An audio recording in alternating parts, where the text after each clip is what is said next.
واجب التعظیم والاحترام حضرات سادات کرام، منبر رسول پہ تشریف فرما علماء ذوی الاحترام، اسلامی رشتے کی میری ماں اور بہنوں، پیارے عزیز بچوں، اور اس بزم میں تشریف فرما میرے تمام سنی جنتی بھائیوں، السلام علیکم۔ اہل سنت کے قدیم دستور کے مطابق آغاز گفتگو سے پہلے خلوص دل کے ساتھ بآواز بلند بارگاہ رسالت مآب صلی اللہ علیہ وسلم میں درود پاک کا نذرانہ پیش کریں۔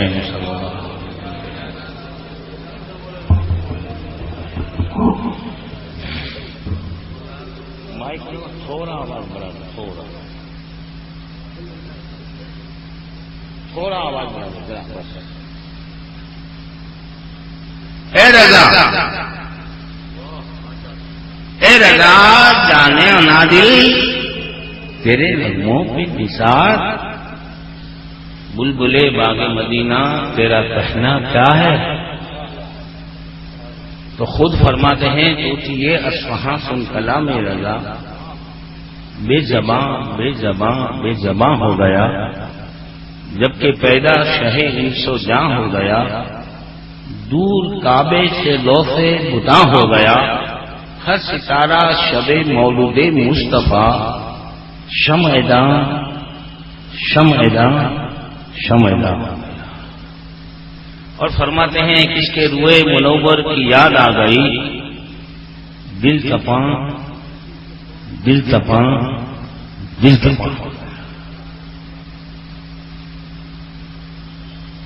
اور ایک ایسی بات فرما گئے کہ اگر یہ سعادت کسی کو نصیب ہو جائے تو اس کی دنیا بھی آباد، آخرت بھی آباد۔ فرماتے ہیں جس کو ان کے مکان کا پتہ مل گیا، جس کو ان کے مکان کا پتہ مل گیا، بے نشان بے نشان بے نشان ہو گیا، لیکن بے نشان ہونے کے باوجود اس کا نشان نہیں مٹا۔ خود فرماتے ہیں بے نشانوں کا نشان مٹتا نہیں، مٹتے یاد ہو جائے گا، لطف انعام ہو جائے گا، شاید ہر ناکام اور فرماتے ہیں جان دے دو وعدہ دیدار پر، نقد اپنا نام سائلو دامن سخی کا تھام لو، کچھ نہ کچھ انعام ہو ہی جائے گا۔ اے رضا ہر کام کا ایک وقت ہے، دل کو بھی آرام ہو ہی جائے گا۔ تو رضا کے دل کا آرام کیا تھا؟ خود فرماتے ہیں اپنے دل کا ہے انہی سے آرام، سونپے ہیں اپنے سبھی انہیں کام، لو لگی ہے کہ اب اس گھر کے غلام، شاہ رہے درد رضا کا۔ تو رضا کا درد کیا تھا؟ فرماتے ہیں جان ہے عشق مصطفیٰ، روز حضور کرے خدا، جس کو ہو درد کا مزہ نہ دوا اٹھائے کیوں۔ ایسا درد تھا کہ فرماتے ہیں کروں تیرے ناموں پہ جاں فدا، نہ بس ایک جان دو جہاں فدا، دو جہاں سے بھی نہیں جی بھرا، کرو کیا کرو رو جہاں نہیں۔ ایسا درد تھا کہ وہ عاشق بغیر پانی کی مچھلی کی طرح تڑپا کرتا تھا، اور جب سوجی سے عشق برتی تھی تو نوکے قلم سے صفحے کے تاج پہ یہی الفاظ نمودار ہوتے تھے کہ الروح فدا کا ضد ہر کا، یکشولا دیگر برجن عشقا مورا تن من دھن، سب پھونک دیا یہ جان بھی پیارے چلا جانا۔ اور اگر یہ جان اس کے رسول میں جلے تو کیا ملے گا؟ خود فرماتے ہیں عشق تیرے سستے جلنے سے چھٹے سستے، جو آگ بجھا دے گی وہ آگ لگائے۔ ایسا عاشق رسول کہ اگر خدا کی حمد لکھتا ہے تو حمد باری تعالیٰ میں بھی نعت نبی صلی اللہ علیہ وسلم کی جلوے نظر آ رہے ہیں۔ اسی لیے تو فرمایا وہی رب ہے جس نے تجھ کو ہماتن کرم بنایا، ہمیں بھیک مانگنے کو تیرا سکھا۔ وہ آسان کہ فرماتے ہیں اس گلی کا گدا ہوں میں جس میں مانگتے تاجدار پھرتے ہیں۔ تاجدار کیوں مانگتے پھرتے ہیں؟ اس لیے مانگتے پھرتے ہیں کہ میرے کسی نے مانگا دریا بہا دیے ایسا کریم آقا کے منگا کا ہاتھ اٹھتے ہی داتا کی دین تھی دوری قبول عرض میں بس ہاتھ پر. ایسا کریم آقا کہ کیوں اپنی گلی میں وہ روادار صدا ہو جو بھیگ لیے راہ گدا دیکھ رہا ہو. آتا ہے فقیروں پہ انہیں کیا خود منگا کا بلا ہو. یہ وہی کہہ سکتا ہے جس کا یہ منصب ہو. کون دیتا ہے دینے کو منہ چاہیے دینے والا ہے سچا ہمارا. ایسا کے صادق کہ اپنے آقا مولا صلی اللہ علیہ وسلم کے وفاداروں کے قدموں تلے اپنے دل کو نرم گال کی حیثیت سے بچھانے کے لیے تیار. لیکن بارگاہ رسالت کے گستاخوں پر وہ ہمیشہ پہلے اسی لیے تو فرمایا حسرت ڈالیں گے ہم پیدائش مولا کی دھوم مثل فارس نت کے گرہ گرا کے جائیں گے. خاک ہو جائیں عدو جل کر مگر ہم تو رضا دم میں جب تک دم ہے ذکر ان کا سناتے جائیں گے. اسی لیے تو فرمایا آج لے ان کی پناہ آج مدد مانگ ان سے پھر مانیں گے قیامت میں اگر مان گیا. اسی لیے تو بارگاہ رسالت کے گستاخوں کو متنبع کرتے ہوئے فرمایا دل کی رضا ہے خنجریں خونخوار برقبار آدھا سے کہہ دو خیر بنائیں نشر کریں. نشر کریں گے تو کیا ہوگا کہ وہ کی بار ہے کیا کسی میں گا رہے کسی چار چیز کا وار ہے کہ یہ وار وار سے کیوں پار ہے اس لیے پار ہے جب ملک کی شاہی تو آ گئے ہو بچھا رضا کے سکے کیوں بیٹھے اس لیے بیٹھے کہ فرماتے ہیں کہ آقاؤں کا بندہ ہوں رضا بول والے میری سرکار. پھر یہ چند اشعار سرکار اعلی حضرت کے اس لیے تلاوت کیے. اس کے پڑھنے کے بعد ہی آقا نعمت تاجدار اہل سنت شہزاد اعلی حضرت سیدی و سندی و موائی و ملجائی و مرشدی و ذخری فی دنیا والآخرہ سرکار مفتی اعظم ہند رضی اللہ تعالیٰ عنہ سے ہاٹ لائن کنیکٹڈ ہوتی ہے.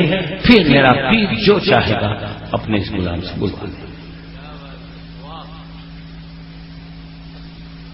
چھوٹی بیری کے تعلق سے مجھے میرے مخدوم میرے محترم حضرت علامہ مفتی شیر محمد صاحب نے سب بتا دیا کہ یہاں کے کچھ افراد کاروبار کے سلسلے میں سعودی عرب گئے اور وہاں سے کچھ برا اثر اہل حدیث کا ذکر آیا.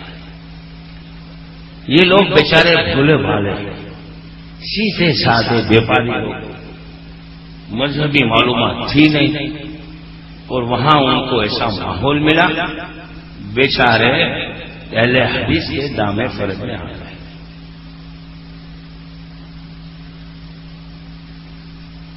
آپ یہ نہ سمجھیں کہ ہم نہیں آئیں گے. اہل حدیث اتنا خطرناک فرقہ ہے کہ اچھے اچھے پڑھے لکھے لوگ اہل حدیث کے دامے فریب میں آ جاتے ہیں جس کی تفصیلی گفتگو ہم تھوڑی ہی دیر میں کریں گے. سب سے پہلے ہم اس قرآن مجید کی مقدس آیت کا ترجمہ آپ سمجھیں جس کو میں نے تلاوت کیا. اور ایک بار قطع کلام معاف فرمائیں میں آپ کو عرض کر دوں پلیز آپ اپنے ذہن سے یہ بات نکال دیں کہ اس وقت آپ اپنے خادم عبدالستار حمدانی سے کوئی تقریر سن لیں. تقریر میرے بعد حضرت مفتی شیر محمد صاحب کی ہوگی اور ہماری جماعت کے بہت بڑے عالم محدث کبیر کی ہوگی. اس وقت میں آپ کے سامنے کچھ جیسے دو دوست آپس میں تبادلہ خیال کرتے ہیں اس طرح میں آپ سے ایک دوستانہ انداز میں گفتگو کروں گا. آپ یہ سمجھیں کہ اس وقت آپ برکاتی نوری ٹیوشن کلاس اٹینڈ کر رہے ہیں. کچھ سوال میں آپ کو پوچھوں گا آپ اس کا جواب دیں گے اور جو بات سمجھ میں نہیں آئی اگر آپ پوچھیں گے تو آپ کو حتی الامکان اطمینان بخش جواب دینے کی کوشش کروں گا. اس وقت ہم نے قرآن مجید کی جو آیت کریمہ تلاوت کی اس میں اللہ تعالیٰ فرماتا ہے یا ایھا الذین آمنوا اتقوا اللہ وکونوا مع الصادقین. اے ایمان والو اللہ سے ڈرو. کس کو کہا جا رہا ہے؟ ایمان والوں کو کہا جا رہا ہے. وکونوا مع الصادقین، اور سچوں کے ساتھ ہو جاؤ. جب آدمی ایمان والا ہے، ایمان لا چکا ہے تو وہ تو سچا ہی ہے. پھر اس ایمان والے کو یہ کہنے کی کیا ضرورت ہے کہ سچوں کے ساتھ ہو جاؤ؟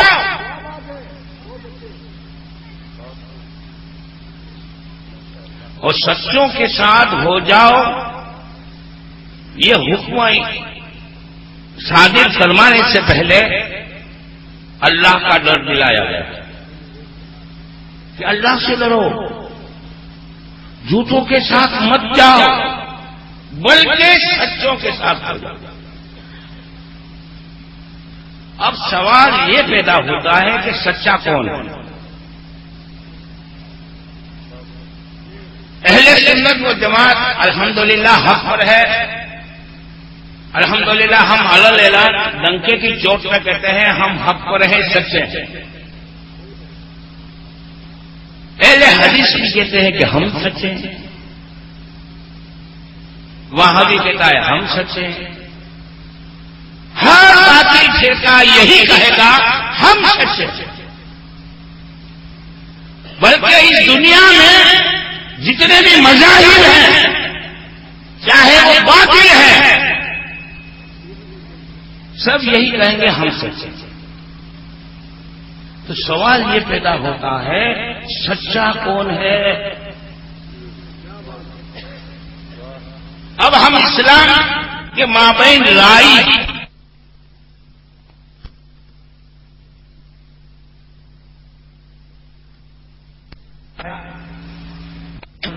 یہ مولانا لوگ کی لڑائی ہے.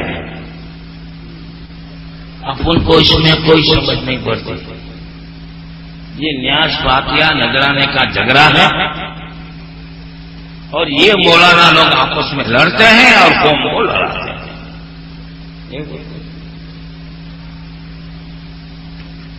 اب یہ بھی قرآن بتاتے ہیں، یہ بھی قرآن بتاتے ہیں،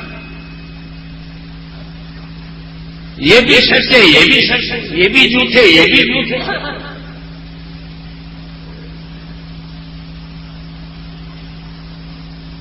قرآن مجید کا وہ وقار ہے، وہ دبدبہ ہے، قرآن مجید کی وہ ہیبت ہے کہ کوئی بھی مسلمان قرآن مجید کا انکار نہیں کر سکتا. اور قرآن مجید کے بعد حدیث کا مرتبہ ہے کہ حدیث کا بھی کوئی انکار نہیں کر سکتا. مثال کے طور پہ اگر کوئی مولوی آپ کے پاس بائبل لے کر آئے، کیا لے کر آئے؟ یا گیتا اور رامائن لے کر آئے اور وہ کھول کر بتائے کہ گیتا اور رامائن میں لکھا ہے پکی قبریں مت بناؤ، تو آپ کیا بولے؟ ارے چل گئے یار، ہم گیتا رامائن کو تھوڑے مانے، چل بائبل کو تھوڑا مانے. لیکن وہ آپ کے سامنے جب حدیث کی کتاب بتاتا ہے اور یہ کہتا ہے کہ حدیث میں لکھا ہوا ہے پکی قبر مت بناؤ، نیاز مت دلاؤ، یا غوث مت ہو یا خواجہ مت ہو، تو مسلمان ایک منٹ کے لیے سوچنے لگ جاتا ہے یا اللہ کیا مانا حدیث بتا رہا.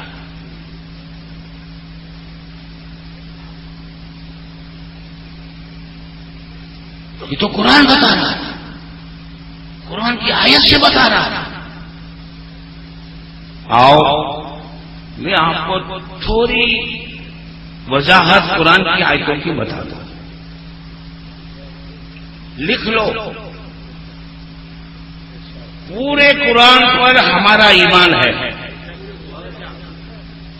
بسم اللہ کی بے سے لے کر والناس کی سین تک ہمارا اتنا پختہ یقین ہے کہ یہ بے شک بلا شک و شبہ اللہ کا کلام ہے، جو اللہ کے مقدس فرشتے حضرت جبریل علیہ السلام اللہ کی طرف سے بطور وحی لے کر اللہ کے محبوب اعظم کے پاس لا رہا ہے۔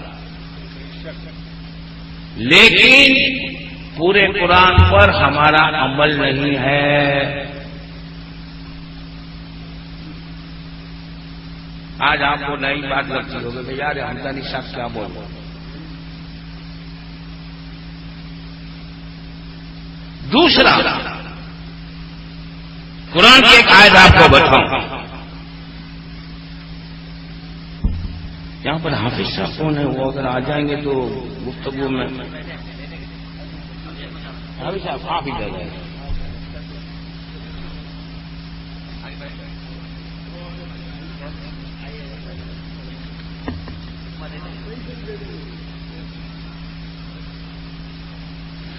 سورہ بقرہ کی آیت نمبر 26 ہے، یضل بہ کثیرا ویہدی بہ کثیرا، قرآن کی آیت۔ میرے بھائیو تھوڑی دیر اپنا ذہن میری طرف متوجہ رکھیں گے، انشاءاللہ قرآن اور حدیث کے تعلق سے جو آپ کے دماغ میں جو شش و پنج ڈالے جاتے ہیں انشاءاللہ رفع دفع ہو جائیں گے، اور انشاءاللہ قرآن اور حدیث کے نام پر آپ کو کوئی بھی بہکا نہیں سکے گا۔ ہمیشہ بھی آیت صحیح ہے، یضل بہ کثیرا، سورہ بقرہ کی آیت نمبر 26، اس کا ترجمہ ہے یہی قرآن ہے جس سے لوگ گمراہ ہوں گے اور اسی قرآن سے لوگ ہدایت پائیں گے۔ اب سوال یہ ہوتا ہے کہ قرآن میں تو یہ کہا گیا ہے ہدی للناس، یہ قرآن لوگوں کی ہدایت کے لیے آیا ہے، اور یہاں یہ کہا جا رہا ہے کہ اسی قرآن سے لوگ گمراہ بھی ہوں گے، اسی قرآن سے لوگ ہدایت بھی پائیں گے۔ بات سمجھ میں آتی ہے؟ ہاں آتی ہو تو ہاں بولو، نہیں آتی تو نہ بولو۔ کیا آتی ہے؟ یہ کیا قرآن سے آدمی گمراہ ہوتا ہے؟ قرآن گناہ کرنے کے لیے آیا ہے؟ تو قرآن کی آیت ہے، قرآن میں اللہ فرماتا ہے یہی قرآن سے لوگ ہدایت بھی پائیں گے، یہی قرآن سے لوگ گمراہ بھی ہوں گے۔ بولو تھوڑی دماغ کو بوجھ دینے والی بات ہے کہ نہیں ہے؟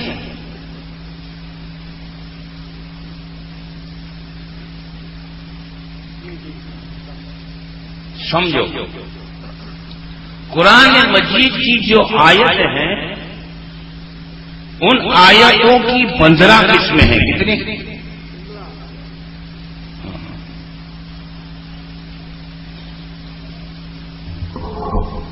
حضرت وضو ہے آپ قرآن شریف لے لیجیے اور کھڑے ہو جائے۔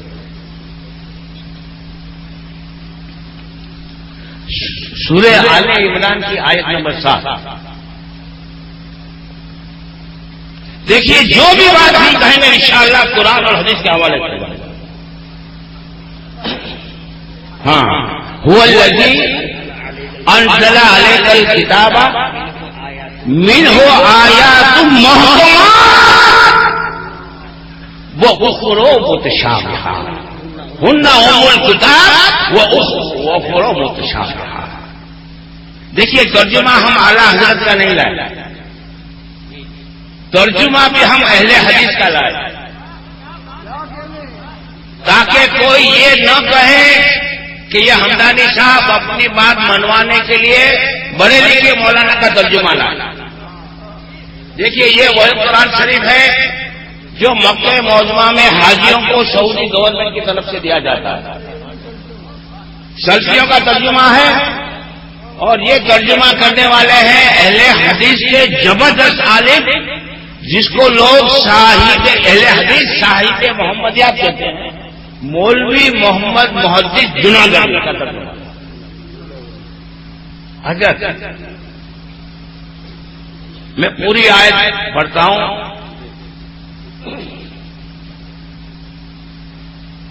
ہن ام الکتاب و اخر متشابہ. ترجمہ پڑھیے. مائک لیجیے.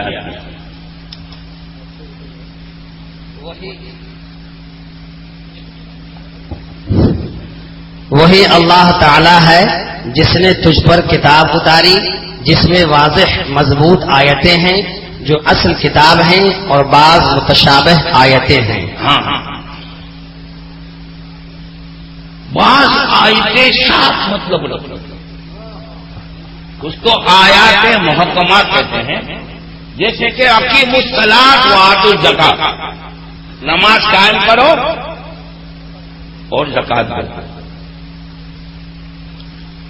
آیات محکمات کے لیے کہتے ہیں کہ جس کے معنی وہ مراد واضح ہوں، ایک ہی معنی کا استعمال ہو.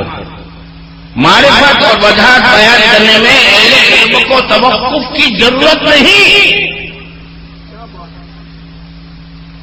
لیکن کچھ آیتیں ایسی ہیں جن کے معنی میں اشتباہ ہے. کیا ہے؟ شبہ. مثال کے طور پہ ہمارا عقیدہ ہے اللہ تعالیٰ جسم سے پاک ہے. اللہ کا نہ ہاتھ ہے، نہ پاؤں ہے، نہ آنکھ ہے، نہ جسم کا کوئی عضو انگ نہیں ہے. اب قرآن کی ایک آیت ہے وہ ان الذین یبایعونک انما یبایعون اللہ ید اللہ فوق ایدیہم. اللہ کا ہاتھ ان کے ہاتھ. اب یہاں کہا جاتا ہے اللہ کا ہاتھ، تو اللہ تو ہاتھ سے پاک ہے. اب شبہ ہوا کہ یار اللہ تو جسم سے پاک ہے اور قرآن میں یہی کہا گیا کہ اللہ کا ہاتھ صحابہ کے ہاتھ کے اوپر ہے. تو آیات متشابہات کے لیے علماء مفسرین نے یہ وضاحت فرمائی ہے کہ جس کے معنی مراد اور مطلب صاف نہ ہو اور جس آیت کو سمجھنے کے لیے تشریح اور وضاحت کی ضرورت ہو. اب زیادہ تفصیل میں نہیں کروں گا. یہاں معنی یہ لیے جائیں گے کہ اللہ کا دست قدرت، اللہ کی مدد، اللہ کی نصرت ان پر ہے. یہ معنی ہوا ہے. اور حدیثوں میں بھی ہے. اشارہ کرتا چلا جاؤں گا کہ جس نے قرآن مجید کے ظاہری معنی لے کر مطلب اور ترجمہ کیا وہ گمراہ ہو جائے. تو دو قسم کی آیت ہوئی. کتنی بولو؟ کتنی قسم کی آیت ہوئی؟ کل اس طرح 15 قسم کی آیت ہے. کتنی؟ 15 قسم. آیات ناسخہ، آیات منسوخہ، آیات مقدمات، آیات مقدمہ، آیات مجملہ، آیات مفصلہ، ایسے کل 15 قسم کی آیت ہے جس کی میں وضاحت نہیں کروں گا. صرف دو قسم کی آیتوں کو سمجھو. آیات محکمات جس کا معنی صاف اور آیات متشابہات جس کے معنی میں کچھ شک و شبہ آدمی کو ہو. بے شک بے شک. کتنی قسم کی آیتیں ہوئی؟ پہلی وہ جس کے معنی صاف اور دوسری وہ جس کے معنی صاف نہ ہو. بات سمجھ میں آئی؟ بولو ہاں. اب آگے سنو. اللہ تعالیٰ فرماتا ہے فَأَمَّا الَّذِينَ فِي قُلُوبِهِمْ زَيْغٌ، بس وہ لوگ جن کے دل میں کجی ہے، ٹیڑھا پن ہے، فَيَتَّبِعُونَ مَا تَشَابَهَ مِنْهُ ابْتِغَاءَ الْفِتْنَةِ. تو جن کے دلوں میں کجی ہے، ٹیڑھا پن ہے، وہ متشابہات آیات کے پیچھے پڑتے ہیں فتنے کو طلب کرنے کے لیے آئے ہیں. کیا ترجمہ لکھا ہے؟ دیکھو پہلے حدیث کا ترجمہ دیکھتے. پس جن کے دلوں میں کجی ہے وہ تو اس کی متشابہ آیتوں کے پیچھے لگ جاتے ہیں، فتنے کی طلب اور ان کی مراد کی جستجو کے لیے. بات سمجھ میں آئی؟ وہ کہتے ہیں ایسے ہی حدیث کا دین. اسی طرح قرآن مجید میں دو قسم کی اور آیتیں ہیں. ایک ہوتی ہے آیات ناسخہ، ایک ہوتی ہے آیات منسوخہ. تو وہ آیت جس کا پہلے جن آیتوں میں پہلے ایک حکم لیا گیا ضرورت کے پیش نظر، لیکن پھر اس کا حکم واپس لے لیا گیا، اس کو کہتے ہیں منسوخ آیت. کیا بولتے ہیں؟ اس کی تلاوت ہے، قرآن مجید میں موجود ہے، لیکن اس کا حکم منسوخ یعنی رد کر دیا گیا. اور جو حکم رد ہوا اس کی جگہ پر نیا حکم آ گیا. مثال کے طور پہ آج کل پلپلے لوگ اس کو کہا جاتا ہے، نہ سنی ہوتے ہیں نہ وہابی ہوتے ہیں، بیچ والے ہوتے ہیں. وہ بات میں کیا بولتے ہیں علماء اہل سنت کبھی ان کا رد کرتے ہیں تو کیا بولتے ہیں یار قرآن میں تو صاف لکھا ہوا ہے لکم دینکم ولی دین، تم کو تمہارا دین مبارک. ماشاءاللہ ایسا ترجمہ کرتا ہے، ایسا ترجمہ ہے ہی نہیں. اگر ترجمہ کرے گا تو کفر کا معنی ہوگا. تم کو تمہارا دین مبارک، مجھ کو میرا دین مبارک. یہ دین حالانکہ اس کا مطلب ہے تمہارے لیے تمہارا دین، میرے لیے میرا دین. یہی بولتے ہیں اپنے کو کسی کے پیچھے کیوں پڑھنے کا، اس کو اس کا دین مبارک ہم کو. یہ آیت کب ہوئی تھی نازل وہ بھی سنو. ابتدائی اسلام میں کفار کے کچھ سردار سرکار کی بارگاہ میں آئے اور آ کر کہتے ہیں کہ اے محمد صلی اللہ علیہ وسلم، یہ مذہب کے نام پہ ہمارے درمیان ایک جھگڑا ہے، اس کا حل ہم نے ڈھونڈ لیا. مولانا صاحب آپ تکلیف مت لو، چھوڑو، آپ دو آدمی کو بٹھانے کی کوشش کریں کہ پورا مجمع آپ کو دے گا، جو آئے گا اپنی جگہ بیٹھ جائے. یہ میدان محشر کی طرح ہے، نفسی نفسی کا حال. انہوں نے یہ کہا کہ ہم نے یہ حل ڈھونڈ نکالا ہے کہ ایک سال ہم تمہارے ساتھ مل کر تمہارے خدا کی عبادت کر دیں اور ایک سال تم ہمارے ساتھ مل کر ہمارے بتوں کی پوجا کرو، جھگڑا کرو. تو سرکار نے فرمایا، قرآن کا حکم تھا تو اللہ تعالیٰ نے فرمایا کہ اے محبوب کہہ دو ان کو لکم دینکم ولی دین، تمہارے لیے تمہارا دین، میرے لیے میرا دین. یہ کب تھا؟ ابتدائی اسلام میں، جب مسلمان کمزور تھے، بہت کم تعداد. پھر جب اسلام کو اللہ نے غلبہ دیا تو اس آیت کو منسوخ کر دیا گیا. کیا کر دیا گیا؟ منسوخ کر دیا گیا. اور کس آیت سے منسوخ ہوا؟ آیت قتال سے.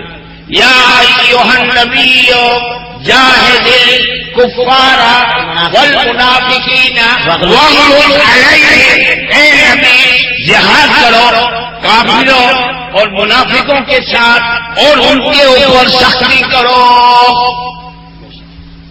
اب بات سمجھ میں آئی؟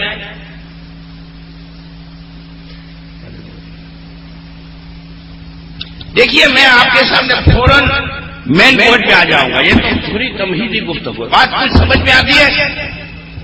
اب سنو، حدیث میں بھی ایسا ہے. آپ کا کیا نام ہے حاجی صاحب؟ کاجو خان. ماشاء اللہ، اللہ خواجو خان، ماشاء اللہ. اس کو ہمیشہ خواجہ کا دیوانہ بنا کر. سبحان. یہاں کے رہنے والے ہو؟ بیری کے یہاں کوئی درگاہ شریف سامنے درگاہ سے یا روز شام کو اثر کرا جا رہا. دیکھو میں آپ کو حدیث سے کیسے بہتاتے ہیں وہ میں آپ کو بتاتا ہوں. پہلے حدیث نے دیکھ لیا کہ خواجو خان روز درگاہ پہ جاتا ہے، بہت بڑی کپڑے کی دکان ہے، بڑا شیخ ہے، اس کو لپیٹے میں لے لو. تو خواجو خان سے دوستی بڑھائیں گے. تو خواجو خان سے یہ کہیں گے کہ دیکھیے جناب، ہم آپ کے ہمدرد ہیں اور ایک ہمدرد کے ناطے دوست اسی کو کہا جاتا ہے کہ دوست کو اس کی غلطی سے آگاہ کرے. دیکھیے آپ روز درگاہ پہ جاتے ہیں ہے نا, اور آپ کو میں ایک حدیث دکھاتا ہوں بخاری شریف کی حدیث. سرکار نے فرمایا ہے لا تتخذوا القبور المساجد. جس طرح روز مسجدوں میں جاتے ہو اسی طرح قبروں پہ روز مت جاؤ. اور ایک حدیث میں تو یہاں تک ہے کہ لا تزوروا القبور, قبروں کی زیارت مت کرو. اب خواجو صاحب کو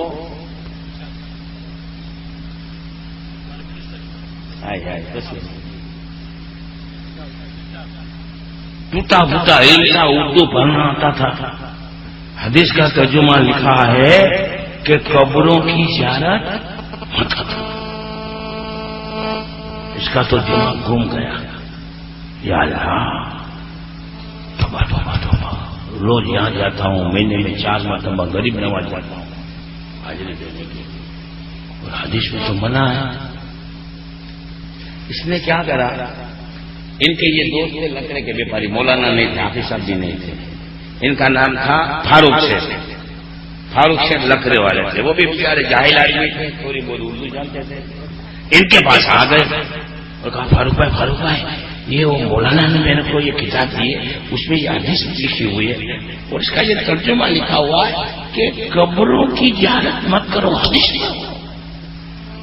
فاروق بھائی لکڑا والا بھی تھوڑا بہت اردو جانتا تھا. اس نے بھی کہا کہ یار مطلب تو برابر لکھا ہوا ہے. اب دونوں چکر میں پڑ گئے. مسجد میں روز مولانا سنی مولانا تقریر کرتا ہے قبروں کی زیارت کو جاؤ, ولیوں کے آستانوں میں جاؤ, مرادیں پوری ہوگی, اور حدیث تو نہ کہہ رہی. دوسرے دن وہ آیا, السلام علیکم. وعلیکم السلام. کیا بولیں گے؟ وعلیکم. بولے کل میں نے آپ کو حدیث کی کتاب دی تھی, آپ نے حدیث پڑھی؟ بولے ہاں حدیث تو پڑھی یار, لیکن ہم کو تو رات کی نیند آرام ہو گئی ہے. بچپن سے روز درگاہ پہ جاتا ہوں اور روز مسجد میں سنتا ہوں مولانا بولتے ہیں ولیوں کی درگاہ پہ جا. بولے یہ درگاہ کے مجاور اور مسجد کے مولاناؤں کی سنڈیکیٹ ہوتی ہے. درگاہ پہ پیسوں کا گلر ہوتا ہے, پیٹی ہوتی ہے, تم اس میں پیسے ڈالتے. کب ڈالو گے؟ آؤ گے تو ڈالو گے. تو مولانا مسجدوں میں تقریر کر کر کے کسٹمر کو بھیجتے ہیں اور سب مولانا کا کمیشن ہوتا ہے. معاف کرنا مولانا کے نام, معاف کرنا, یہ ہم تو الزام ہے. بولو آپ کیا کرو گے؟ سچی بولو آپ کیا کرو گے؟ بولو بولو بولو, بیڑی والے بولو. فکر میں پڑ جاؤ گے, سچی بولو. پڑھو گے سچ بولو, پڑھ جائے. ارے نہیں پڑھیں گے کیوں, آپ کو آپ کی طرح پکا ہے, لیکن ڈھیلے پہنچو گے تو کیا جواب ہے آپ کے پاس؟ بولو کیا جواب ہے؟ کچھ جواب نہیں. بابا اکڑو مت, بابا سمجھنے کی کوشش کرو. ہر آدمی آپ کا پوچھنا پڑ جائے گا کہ یار مولانا مسجد میں بولتا ہے, ہمارے باپ دادا بولتے تھے قبروں کی زیارت کرو, حدیث تو کہہ رہے ہیں. اب ایک مسجد کے مولانا کے پاس چلے گئے. مولانا بیچارہ عالم نہیں تھا, ایسا کوئی جیل عالم نہیں تھا, بیچارہ 2-4 سوچتے وقت مسجد کا امام ہو گیا. مولانا کو کہا مولانا ذرا گنجنے میں چلو. بولے کیا ہے؟ بولے بہت سیریس میٹر ہے. بولے کیا ہے؟ کسی کو بولنے کا نہیں.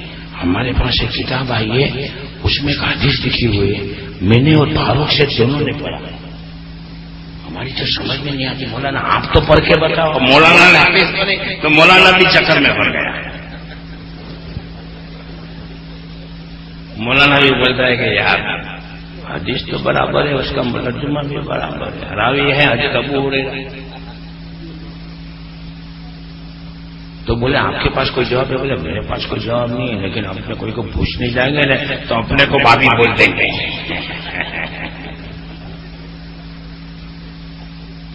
اب بولو سمجھ میں بات آتی ہے نہیں آتی؟ سب کی بولو. پلیز اسٹیج پہ بیٹھے ہوئے علماء سے میں ان کے غلام ان کے خادم ہونے کی حیثیت سے عرض کرتا ہوں کہ پلیز آپ جواب دینے کی کوشش کریں. میں تو آپ کا بھی شاگرد ہوں، آپ میرے مخدوم ہو، میرے سب استاد ہو. ہم عوام کے لوگ ہیں، میں بھی عوامی ہوں، میں میرے عوامی بھائیوں سے بات کرتا ہوں. ہاں ہم کوئی غلطی کرے تو ہماری غلطی آپ ہمیں بتا دیں. بولو سمجھ میں آتی ہے بات؟ چکر میں پڑ گئے کہ نہیں؟ اب سنو، آپ کو سمجھاؤں. یہ بھائی جو بیٹھے ہوئے ہیں ان کا نام ہے یوسف بھائی پریس والے، اور یہ ان کے دوست ہیں حسین بھائی کپڑے والے. دونوں پکے دوست. کیسے دوست؟ جگر جان دوست. اب حسین بھائی نے دیکھا کہ یوسف بھائی روز دن بدن سوکھتا جا رہا ہے، بالکل کاٹے جیسا ہو گیا.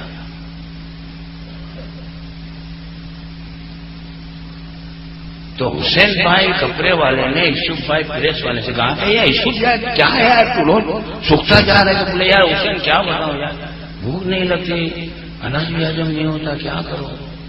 تو بولے یار ڈاکٹر کو دکھا. بولے دکھاؤں گا. اب مہینہ دن اور نکل گیا. یہ حسین بھائی کپڑے والا کپڑے کی خریدے کے لیے بات چلا گیا. جب واپس آیا ایک دن دیکھا نا تو اس کو لگا کہ یار یہ تو بالکل اب آدھا بھی نہیں رہا. اس کو آیا غصہ. اس کو حسین بھائی اور یوسف بھائی کو پکڑا اور ڈاکٹر شیر محمد کے پاس لے گئے. یہ لندن کے ڈاکٹر تھے، ڈاکٹر شیر محمد. جب جا رہے تھے تو راستے میں یہ یونس بھائی اناج والے مل گئے. یہ یونس بھائی بھی ان دونوں کے دوست تھے. یونس بھائی نے یوسف بھائی کو پوچھا کیا ہے، حسین بھائی کو پوچھا کیا ہے. تو حسین بھائی نے کہا کرے یار یونس یہ اپنا دوست یوسف نے دیکھتے تھے اس کی حالت کو دیکھتے آدھا بھی اب نہیں رہا، مجھے لگتا ہے مر جائے گا، اس لیے میں اس کو ڈاکٹر شیر محمد صاحب کے پاس لے دیتا ہوں. چلو میں بھی چلتا ہوں. اب یہ تینوں یعنی کہ یہ دو آدمی ایک مریض یوسف پریس والے کو لے کر ڈاکٹر شیر محمد صاحب کے پاس آئے. ڈاکٹر شیر محمد نے یوسف بھائی پریس والے کو چیک کیا تو یوسف کو کہا یوسف خوش نصیب ہے کہ تجھ کو ایسے دوست ملے کہ تجھ کو بر وقت میرے پاس لائے. تیری باڈی میں پوائزننگ وائرل انفیکشن ہو گیا. اگر 2-4 دن نہیں آتا تو تیری تو وکٹ ڈاؤن تھی. حسین کو کہا حسین اس کا سچا ہمدرد ہے، اگر ہمدردی سچی ہے تو میں تجھے تاکید کرتا ہوں کہ آج کے بعد یوسف کا سب کھانا بند، صرف دن میں 2 مرتبہ 2 موسمی کا جوس پیے گا اور کچھ نہیں. اناج کا ایک دانہ کھائے گا پوائزن ہو جائے گا، مر جائے گا. اور یہ میں دوا لکھ دیتا ہوں، اس کو بالکل پابندی کے ساتھ اس کو دوا اتروا دو. بات سمجھ رہے ہیں؟ ڈاکٹر شیر محمد نے یوسف پریس والے کا علاج کیا اور اس کے دوست حسین کپڑے والے کو جو ہدایت دی یہ یونس اناج والے نے سنا. کس نے سنا؟ ٹھیک ہے گل پہ چلے گی. بات یہاں پہ ختم ہو گئی. اب سنو، ملک عرب تھا، اس میں قبیلہ جنگیں تھیں. قریشی کی جنگ شیخ لوگوں سے ہوتی تھی، شیخ لوگوں کی جنگ پٹھانوں سے ہوتی تھی، پٹھانوں کی جنگ انصاریوں سے ہوتی تھی، انصاریوں کی جنگ سیدوں سے ہوتی تھی، سیدوں کی جنگ میمنوں سے ہوتی تھی، میمنوں کی کھتریوں سے ہوتی تھی. اور ہر قبیلے والا اپنے قبیلے کے بزرگوں کی بہادری کے گیت گایا کرتا ہے، جس کو عربی میں اشعار رجل کہا جاتا ہے. کہ میں فلاں خاندان کا نبیرہ ہوں، میرا دادا وہ تھا جو ہاتھی کو دم پکڑ کے یوں پھینکتا تھا تو 2 میل جا کے گرتا تھا. ایسے ایسے اشعار رجل بنانا. اب ہوتا کیا تھا معلوم ہے؟ یہ اقبال بھائی نے کہا، مثال دے رہا ہوں کہ میرا دادا ایسا بہادر تھا کہ ہاتھی کی دم پکڑ کے یوں یوں یوں کر کے گھما کے پھینکتا تھا نا تو 200 میٹر جا کے ہاتھی گرتا تھا. بس 12 سال پہلے ان کا انتقال ہوا ہے. دیکھو وہ نیم کا درخت ہے وہاں اس کی قبر ہے. تو اقبال کھڑا ہو کے آ رہا ہے تیرے دادا کی کیا بات کر, میرے نانا کے سالے کے سادھو کا داماد کا چچیرا بھائی ایسا بہادر تھا نا کہ شیر کے منہ میں ہاتھ ڈال کے یوں کرتا تھا نا تو شیر کو پھاڑ کے دور تک نکل گئے. 20 سال پہلے انتقال ہوا ہے. دیکھو وہ الیکٹرک کا کھمبا ہے نا وہاں اس کی قبر. تو عنایت بھائی کھڑے ہو گئے, ارے یار میرے پھوپھے کے داماد کے چاچے کے نانا کا داماد ایسا بہادر تھا نا کہ 50 سال پرانا نیم کا پیڑ ہوتا تھا نا اس کو یوں کر کے یوں کرتا تھا نا تو زمین سے اکھاڑ ڈالتا تھا. تو توفیق بھائی کھڑا ہو گیا, ارے میرے پھوپھے کے چاچا کے نانے کے سالوں کا چاچا ایسا بہادر تھا کہ مسجد میں جا کے ہوج میں منہ ڈالتا تھا نا تو کٹ کٹ کٹ کر کے پورے ہوج کا پانی پی جاتا تھا. 35 سال پہلے انتقال ہوا ہے. دیکھو وہاں اس کی قبر. تو قبریں دکھا دکھا کر فخر کرتے تھے اور اس میں بات بڑھتی تھی, تلواریں نکل جاتی تھی, جنگ ہو جاتی تھی. تو سرکار نے منع کر دیا قبروں کی زیارت مت کرو.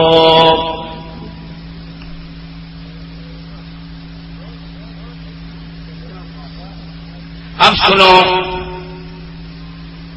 یوسف بھائی پریس والا اتنا بیمار تھا کہ ڈاکٹر شیر محمد نے کہا کہ اگر اناج کا ایک دانہ کھائے گا تو مر جائے گا. حسین بھائی کپڑے والے نے سختی کے ساتھ یوسف بھائی رنگولے کو دبایا, وقت پہ دوا دلائی, کچھ کھانے نہیں دیا. روز موسمی کا 2 کپ جوس کا دیتا تھا. الحمدللہ 3 مہینے میں یہ اچھا ہوا. 3 مہینے کے بعد اتفاق سے یہ یونس بھائی اناج والے کے نئے مکان کا افتتاح تھا. تو یونس نے سب کو دعوت دی, سب کھانے کے لیے آئے. یونس کو معلوم تھا کہ یار یوسف پریس والا ہے نا وہ بیچارہ بیمار ہے.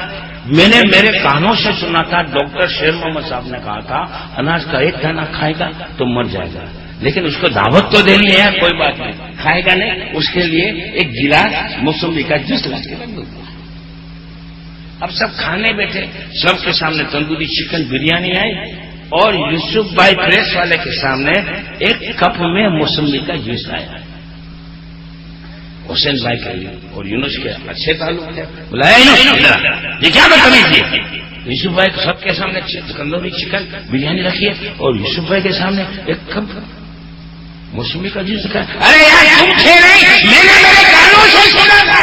ڈاکٹر شیر محمد نے کہا تھا اگر یوسف کھائے گا تو مر جائے گا. تو حسین بھائی کیا کہے گا, اے یونس تیری عقل کیا گھاس کرنے گئی ہے. یہ 3 مہینے پہلے کی بات تھی جب یہ بیمار تھا, جب بڑے تھی. اب تو پورا بکرا کھا جائے گا, بھی مجھے حرج نہیں ہے.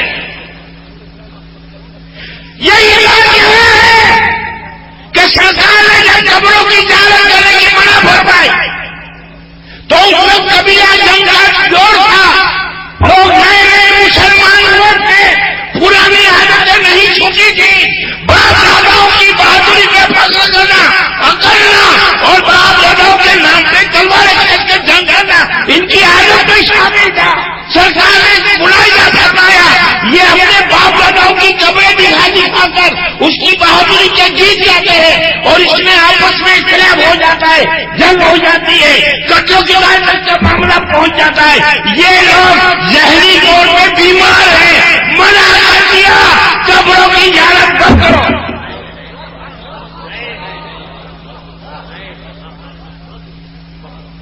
لیکن کیا اسلام ان کے دلوں میں راسخ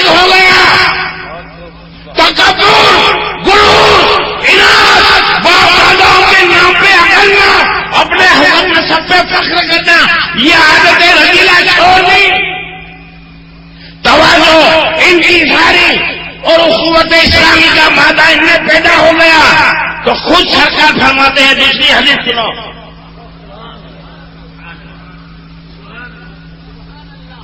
سرکار فرماتے ہیں نہیتکم عن زیارت القبور والآن فزروها، میں نے ہی تم کو قبروں کی زیارت کرنے سے منع کیا تھا، لیکن جاؤ اب زیارت کرو، فزروها، جاؤ زیارت کرو، فإنها تذکر الآخرہ، کیوں کہ قبروں کی زیارت کرنے سے آخرت کی یاد تازہ ہو جائے گی۔ اب اہل حدیث کیا کرتا ہے؟ وہ پہلے والی حدیث بتاتا ہے جو منسوخ ہے، بعد والی حدیث نہیں بتاتا۔ بات سمجھ میں آئی؟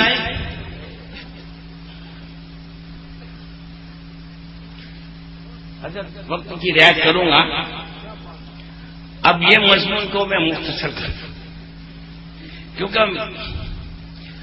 اب اگر مجھے کہیں کھڑا کر دو اور کہو کہ 10 منٹ بول دو، میں نہیں بول سکوں گا، اور مجھے کہو 5 گھنٹہ بولنا ہے تو میں موڈ میں آ جاؤں گا، کیونکہ 1.5 گھنٹے کے بعد تو میری بیٹری چارج ہوتی ہے، اور مجھے وقت ہی 1.25 گھنٹے کا دیا گیا ہے، چارجنگ سے پہلے ہی تو ڈسپوزل ہو جاؤں گا، before charging I will be disposal, میں یہاں سے کروں گا۔ اس لیے اب بات سمجھ میں آ گئی کہ جو پہلے کا حکم تھا جو واپس کھینچ لیا گیا ہے وہ آج پبلک کو بتا دے، پبلک کو یہ معلوم نہیں یہ حدیث ناسخ ہے یا منسوخ۔ قرآن کی وہ آیت بتاتے ہیں جو آیات متشابہہ ہے یا آیات منسوخہ ہے، پبلک بیچاری کیا کرے، اور قرآن کی آیت نے مانتے ہیں، قرآن کی آیت نے مانتے ہیں، یا وہ آیتیں جو بتوں کی بزرگت میں نازل ہوئی ہے ان کو ولیوں پہ فٹ کرتے ہیں۔ اب آپ کہیں گے اہل حدیث، سنو اب دیکھو مین پوائنٹ پہ آ جاؤ،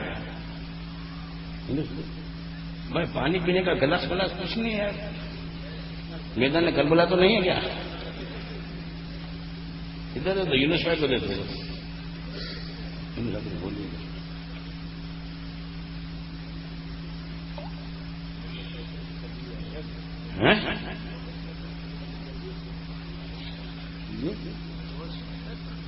نہیں تقریر کچھ نہیں ہے بابا، میں تو گفتگو کرتا ہوں یار، تقریر تو ہمارے آقا نعمت کی ہوگی۔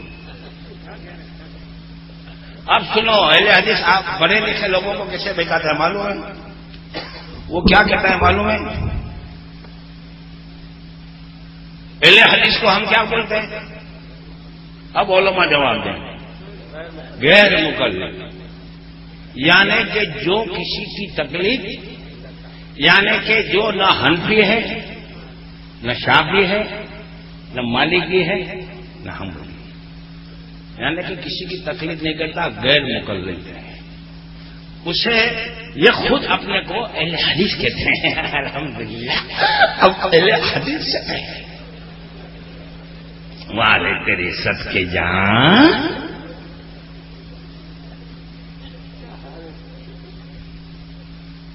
دیکھیں آپ کے آنسو نکل پڑیں گے۔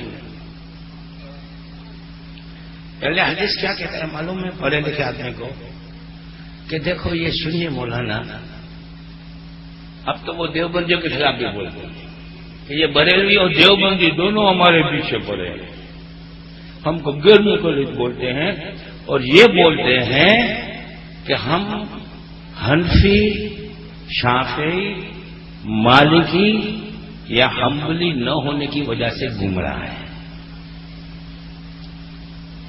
اتنا تو آپ نے سنا ہے کہ نہیں سنا؟ اب وہ آپ کو کیا دلیل دے گا معلوم ہے؟ سنو، امام اعظم ابو حنیفہ کی پیدائش کب ہوئی؟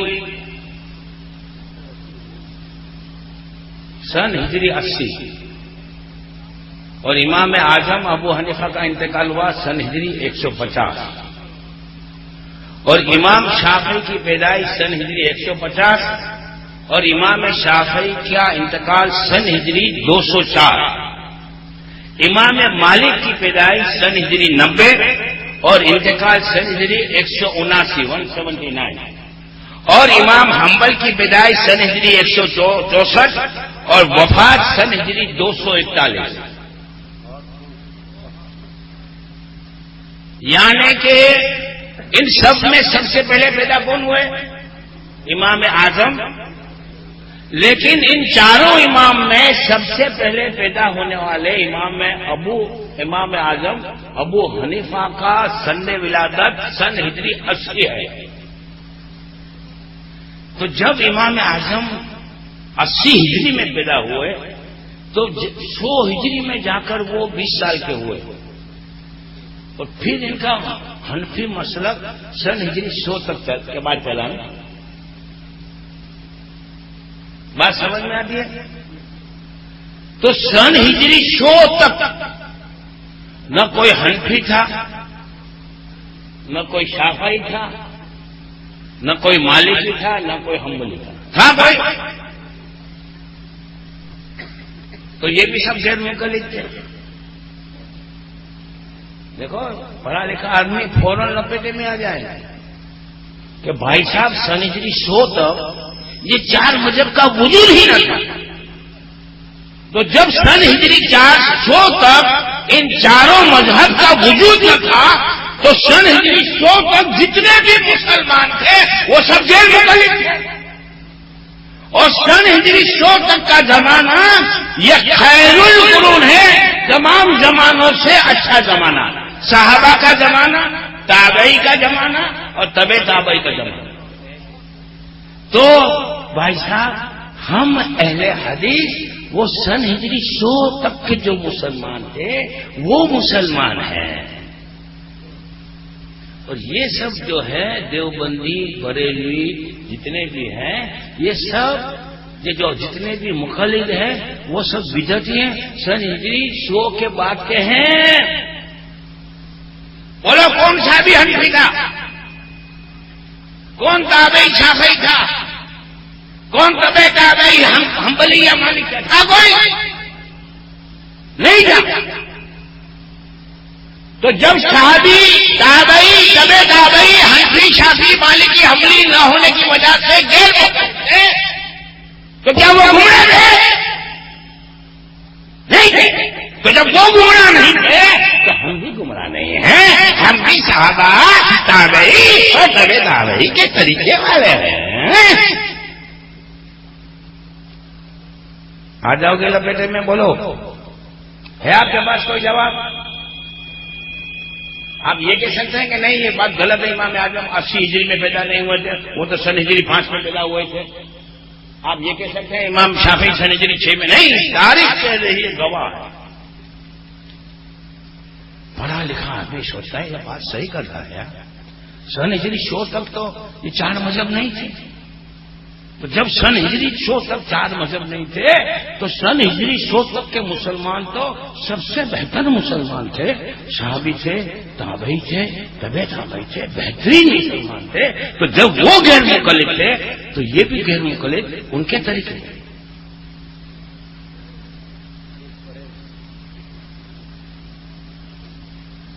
بولو جواب ہے؟ آ جاؤ گا کہ جواب نہیں ہوگا تو کیا ہوا، آپ پہ چڑھ بیٹھے گا. لیکن الحمدللہ اللہ تعالیٰ سلامت رکھے ان ممبر پہ جلوہ افروز اور جو یہاں پر موجود نہیں ان تمام علماء اہل سنت کو الحمدللہ ان کے قلوب دلائل اور براہین سے بھرپور ہے. ان کے سامنے نہیں جائے گا دلیل لے کر. آپ جیسے سیدھے سادے بھولے لوگوں کو بہتر ہے، جیسے کہ ہمارے یہاں کے بیری کے کچھ بھولے بھالے لوگوں کو سعودی عربیہ میں بہکا دیا. اب سنو اس کا جواب. ہم کہتے ہیں بے شک سن ہجری 100 تک حنفی شافعی مالکی حنبلی یہ 4 مذہب نہ تھے، لیکن الحمدللہ تمام صحابہ مقلد تھے. وہ کیسے؟ وہ سنو. تقلید کا معنی سمجھو. تقلید کا اصطلاحی معنی، لغوی معنی دونوں سمجھو. التقلید قبول قول غیر بغیر دلیل و حجت.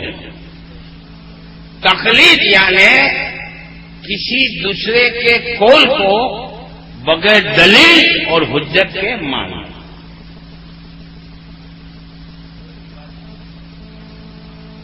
کسی دوسرے کی بات کو ماننا.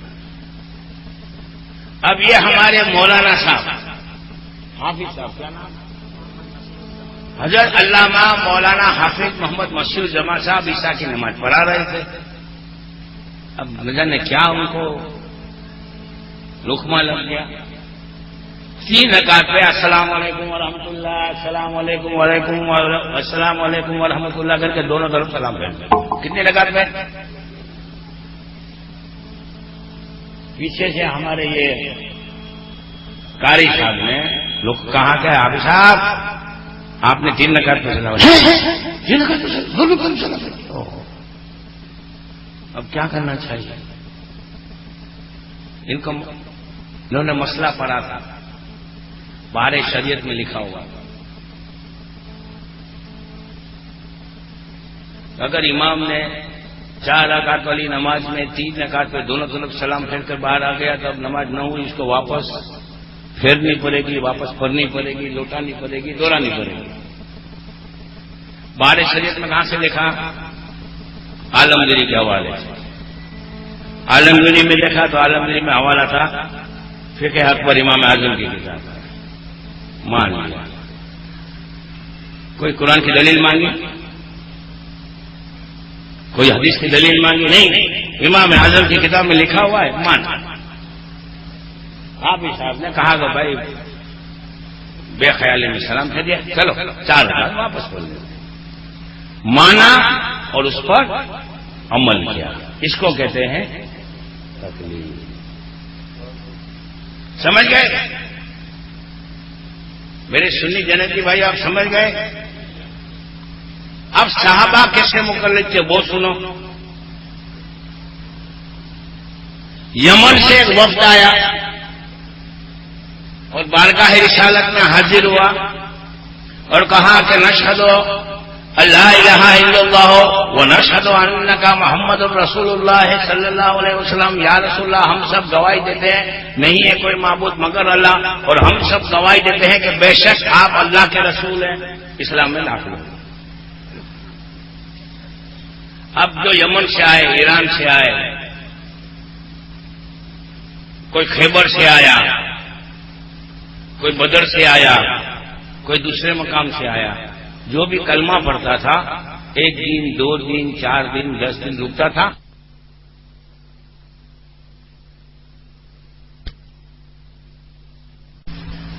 وہ بس اللہ پہ، اللہ کے رسول پر، اور جو ایمان کے تعلق سے ضروری باتیں تھی اس پہ ایمان لگتا ہے. قیامت پر، مرنے کے بعد زندہ ہونے پر وغیرہ پہ ایمان لگتا ہے. مسائل نہیں معلوم.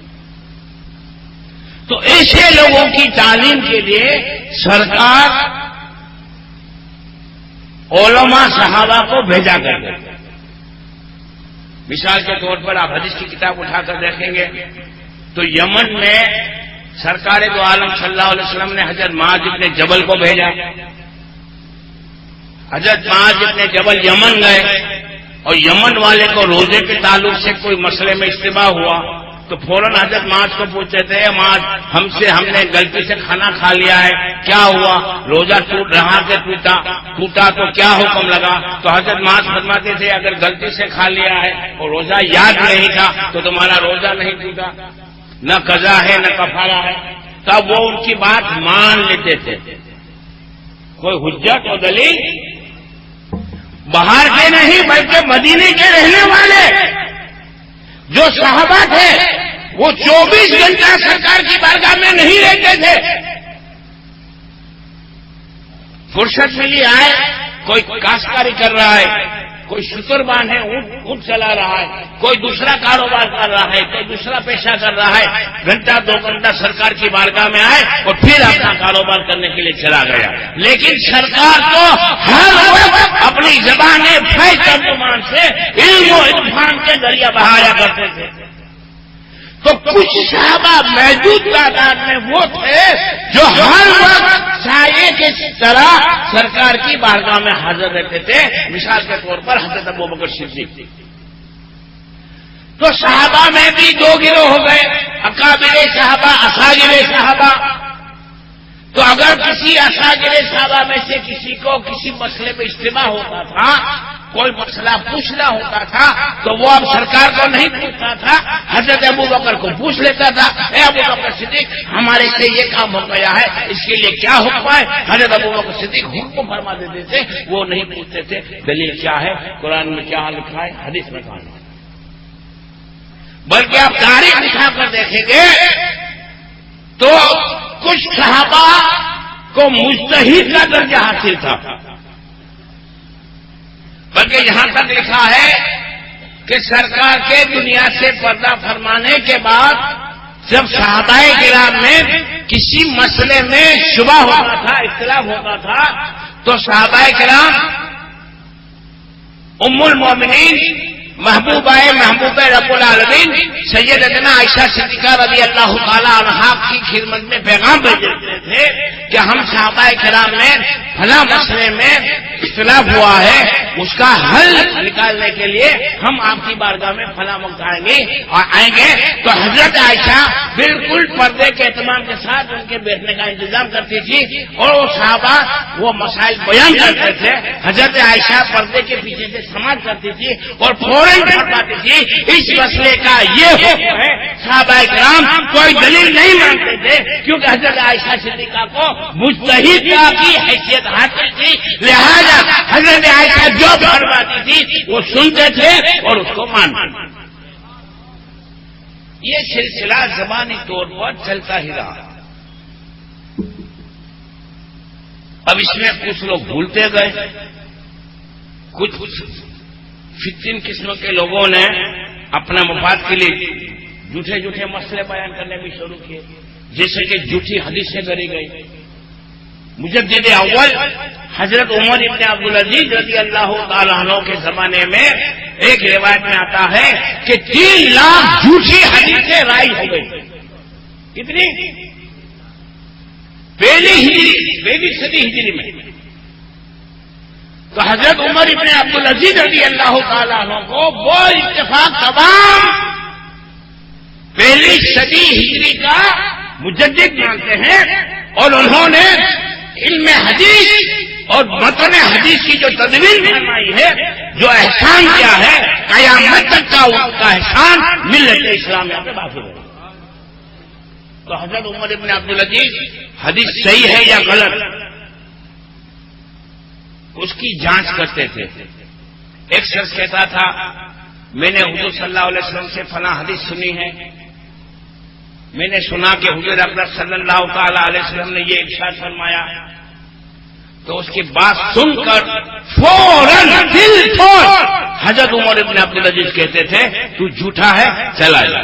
سرکار نے ایسا ہرگز نہیں فرمایا. اور سچا ہوتا تھا تو فرماتے تھے کہ ہاں بے شک تو سچا ہے, سرکار نے ایسا فرمایا. اسے تقریباً 3 لاکھ حدیثوں کی صفائی کی. کتنی؟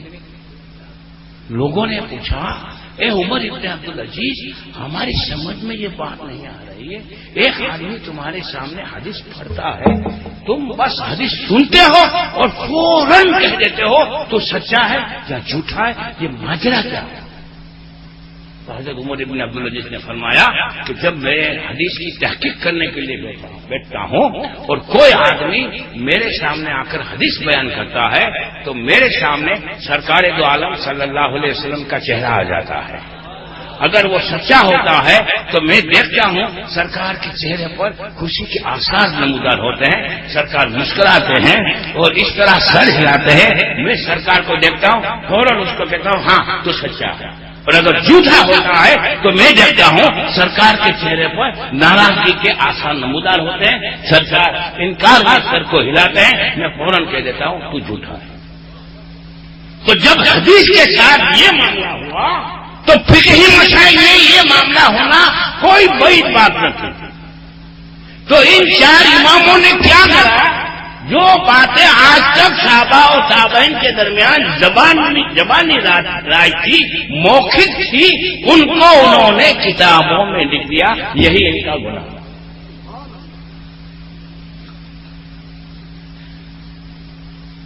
اب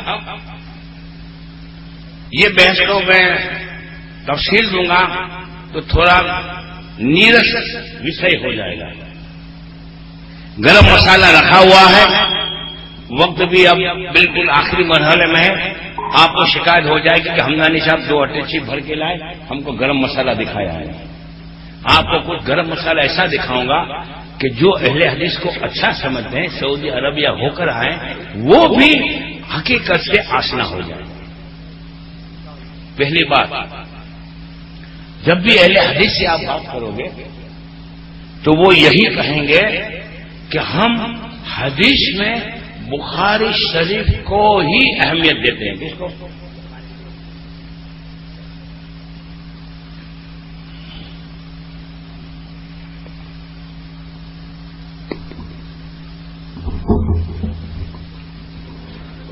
دیکھیے میرے ہاتھ میں اہل حدیث کا لیٹسٹ سووینئر ہے۔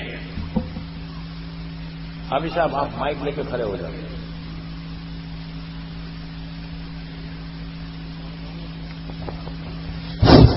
اہل حدیث کا سووینئر آپ؟ جی اہل حدیث۔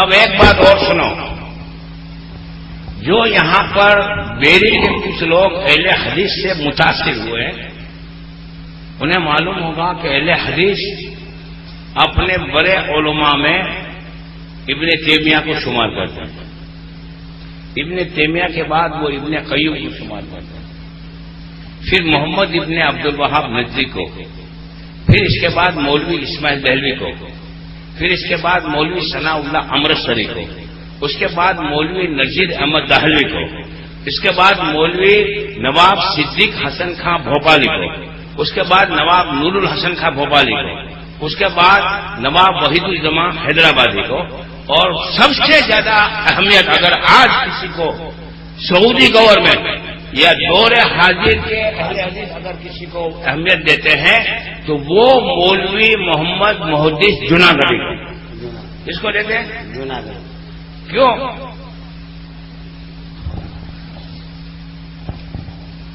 یہ ہم نے آپ کو شروع میں سعودی گورنمنٹ کی طرف سے جو حاجیوں کو مفت یہ قرآن شریف ترجمے والا دیا جاتا ہے، اس میں ترجمہ جو ہے وہ مولوی محمد محدث جناگڑھی کا ترجمہ ہے، اور مولوی محمد محدث جناگڑھی کو یہ لوگ صاحب محمدیات کہتے ہیں۔ کیا لکھا ہے؟ صاحب محمدیات۔ اس کی وجہ یہ ہے کہ مولوی محمد محدث جناگڑھی نے کل 82 کتابیں لکھی ہیں، کتنی؟ اور ہر کتاب کے ساتھ اس نے سرکار دو عالم صلی اللہ علیہ وسلم کے اس میں نامے اس میں گرامی محمد صلی اللہ علیہ وسلم کے ساتھ اضافت کیا ہے۔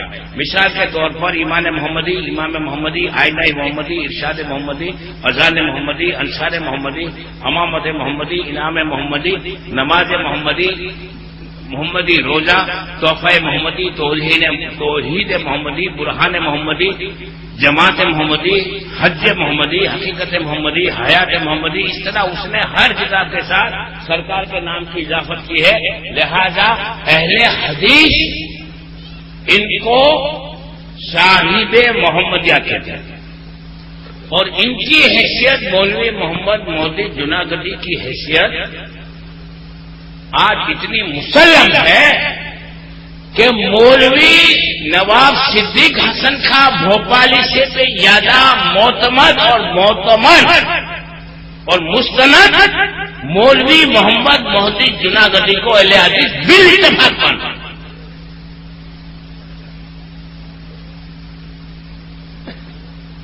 یہ مولوی محمد محدث جناگڑھی کی لکھی ہوئی کتاب ہے جس کا نام ہے اہل حدیث اور احناف کے درمیان اختلاف کیوں ہے حضرت؟ ہمارا ابھی ایک اتفاقیہ مناظرہ رتنا گیری میں اہل حدیث کے 32 عالموں کے سامنے ہوا اور انہوں نے کہا کہ ہم ہمارے مناظرے میں حکم کی حیثیت سے بخاری شریف کو منتخب کرتے ہیں. میں نے بولا قبول ہے. ان کو بخاری پہ بہت ناز ہے. تو میں نے ان کو کہا کہ مولوی محمد محدث جوناگڑھی تو کہتے ہیں ہمارے لیے مسلم اور ان کا لکھا ہوا پتھر کی لکیر کی طرح اٹل ہوگا. میں نے ان کی یہ کتاب دکھائی صفحہ نمبر 35. اگر کوئی شخص یہ کتاب دیکھنا چاہتا ہے تو اسٹیج پہ بھی آ سکتا ہے اور ہم تقریر کر کے فوراً روانہ ہونے والے ہیں, لیکن تقریر کے بعد آدھا گھنٹہ قیام گاہ پہ رکیں گے. تو اگر کوئی حوالہ دیکھنا چاہے تو قیام گاہ پہ بھی آ سکتا ہے. اس میں لکھا ہے یہ وہ تقلید ہے جسے شریعت نے حرام قرار دیا ہے, جسے شرک کہا جاتا ہے, جس سے بچنا مسلمانوں پر اتنا ہی فرض ہے جتنا کالی اور بھوانی کو نہ ماننا. یعنی کہ تقلید کرنا اور بھوانی دیوی اور کالی دیوی کی پوجا کرنا دونوں برابر ہے.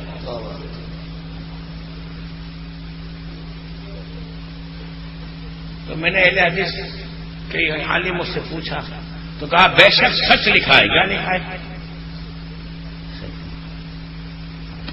میں نے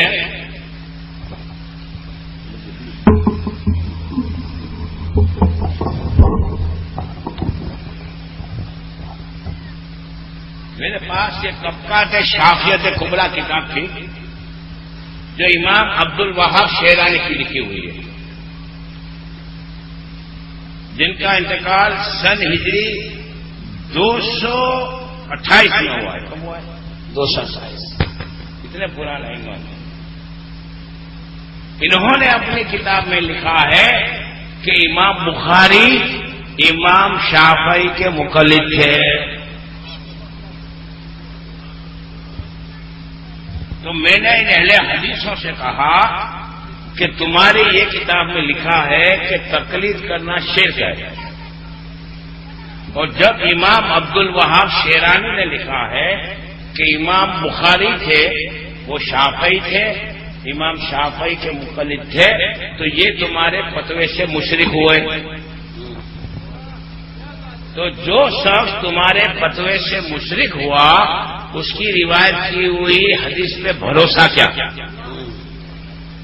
تو فوراً ایک مولوی کھڑا ہوا. ان کی عادت ہے اگر ان کے خلاف ہم کوئی قرآن کی آیت دیں گے تو فوراً کہے گا یہ آیت منسوخ ہو گئی,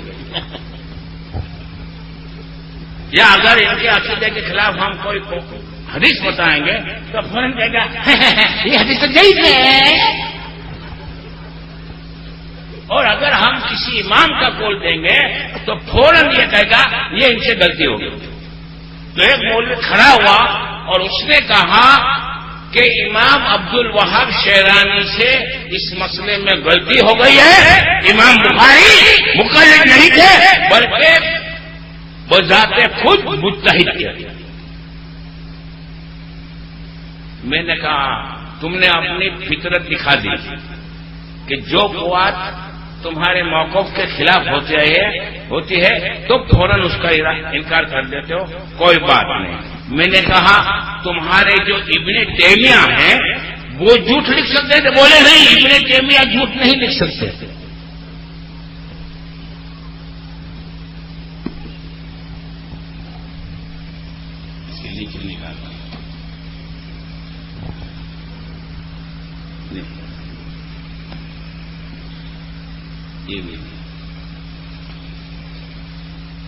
ہاں دیکھو یہ مجموع الفتاوی ابن تیمیہ کی صفحہ 104 جلد نمبر 25 جلد نمبر 15 جز نمبر 25 صفحہ 125.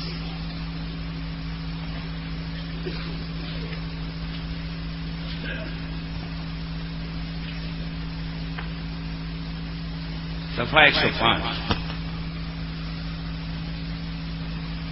صاف لکھا ہوا ہے. ابن تیمیہ نے لکھا ہے حضرت آپ ملاحظہ حضرت ہزاری صاحب، دیکھو یہ عربی کا ماہر الحمدللہ، ہمارے لیے فخر کی بات ہے کہ ہمارے قدیم ادارے اس خاکہ میں اب ایسے ایسے جلد علماء اپنے سینے سے علم کے دریا بہانے کے لیے آ گئے. ابن تیمیہ نے لکھا ہے کہ امام بخاری تھے وہ امام احمد بن حنبل کے مقلد تھے.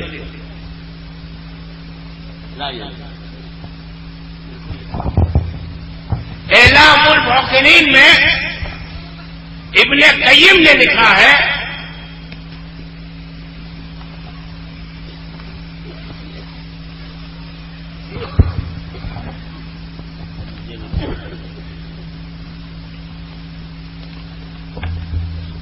دیکھیے ہم جو بھی بتائیں گے حوالے کے ساتھ بتائیں گے.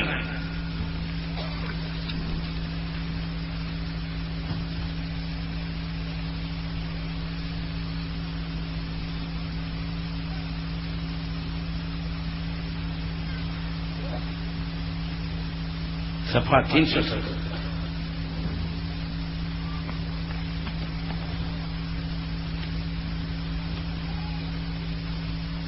صفحہ نمبر 377 پر ابن قیم نے لکھا کہ امام بخاری تھے وہ امام احمد بن حنبل کے مقلد تھے. اور ابجد العلوم میں جلد 3 صفحہ نمبر 104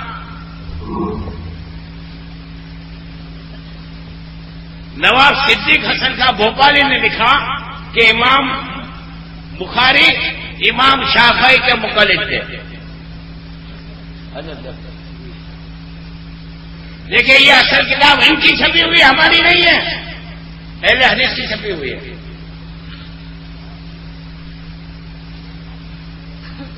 حضرت ایسا منظر تھا جب ہم نے ان کی کتابیں دکھائی کہ تمہارے 2 امام کہتے ہیں. ایک اور بھی حوالہ ہے جس میں لکھا ہوا ہے امام بخاری تھے، عربی کتاب ہے امام بخاری ہونے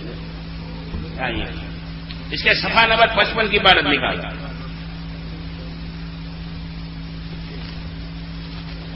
یہ صفحہ نمبر 55 ڈاکٹر تقی الدین ندوی مظاہری انہوں نے صاف لکھا ہے امام بخاری امام شافعی کے مقلد تھے. تو جب اہل حدیث کے عالموں نے کچھ نے کہا کہ وہ حنبلی تھے، کچھ نے کہا شافعی تھے، اس میں ہمیں کوئی اختلاف نہیں، کوئی انٹرسٹ نہیں. حنبلی تھے یا شافعی تھے، جو بھی تھے مقلد تھے.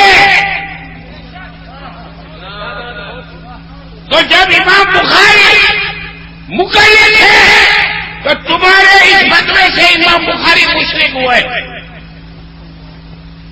تو جو تمہارے فتوے سے مشرک ہے اس کی روایت کی ہوئی حدیث پہ بھروسہ کیا؟ حضرت ایک کر کے اٹھنا شروع ہوئے. پھر میں نے کہا بھاگو مات، امام بخاری کو چھوڑو، امام مسلم کو لے لو، امام نسائی کو لے لو، امام ابو داؤد کو لے لو، امام ترمذی کو لے لو. بلکہ حدیث کی جتنی معتبر کتاب ہے ان تمام معتبر کتب احادیث کے مؤلفین میں سے صرف ایک مؤلف ایسا بتا دو جو کسی کا مقلد نہ ہو. نہیں بتا سکتا. بلکہ ان کی جماعت کے بہت بڑے عالم نواب وحید الجماع حیدرآبادی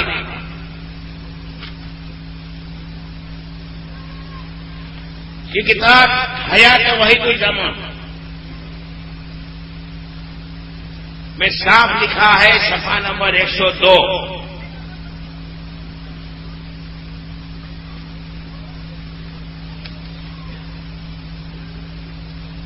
دیکھو وحید الجماع کیا کہتا ہے.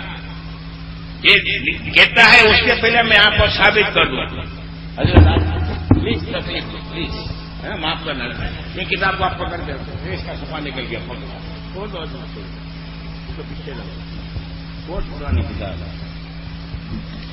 دیکھیے ہم ڈنکے کی چوٹ پر اہل حدیث کی کتابیں بتا رہے ہیں اور چیلنج بھی دے رہے ہیں کہ اگر تم حق پہ ہو جاؤ تمہارے 500 مولویوں کو لے کر آؤ، اعلیٰ حضرت کے در کا یہ کتا حاضر رہے گا.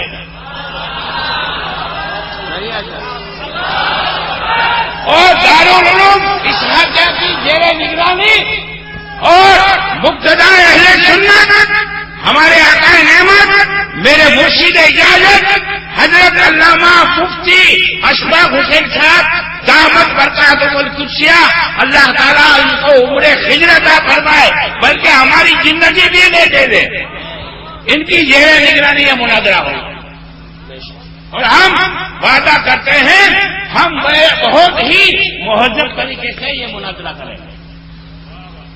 تہذیب اور اخلاق کا دامن ہمارے ہاتھ سے ہرگز نہ چھوٹے گا، جس کی ہم ذمہ داری لیں گے۔ اب ان کے مولوی نذیر احمد دہلوی ان صبح سے یہ نیچے فتح سنا یا گھر یہ نیچے تھے،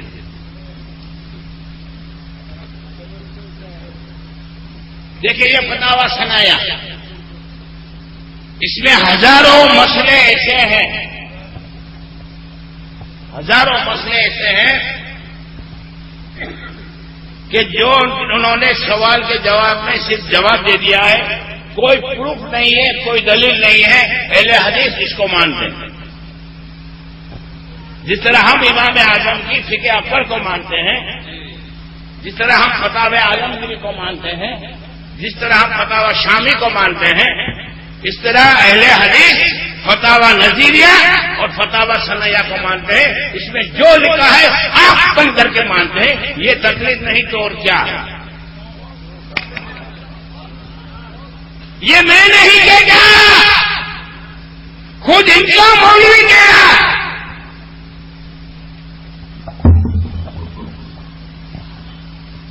لکھا ہے نواب، لکھو حوالہ لکھنا ہے تو لکھو، ایک حوالہ غلط ثابت کرو، اسی وقت 1 لاکھ روپیہ نقد انعام۔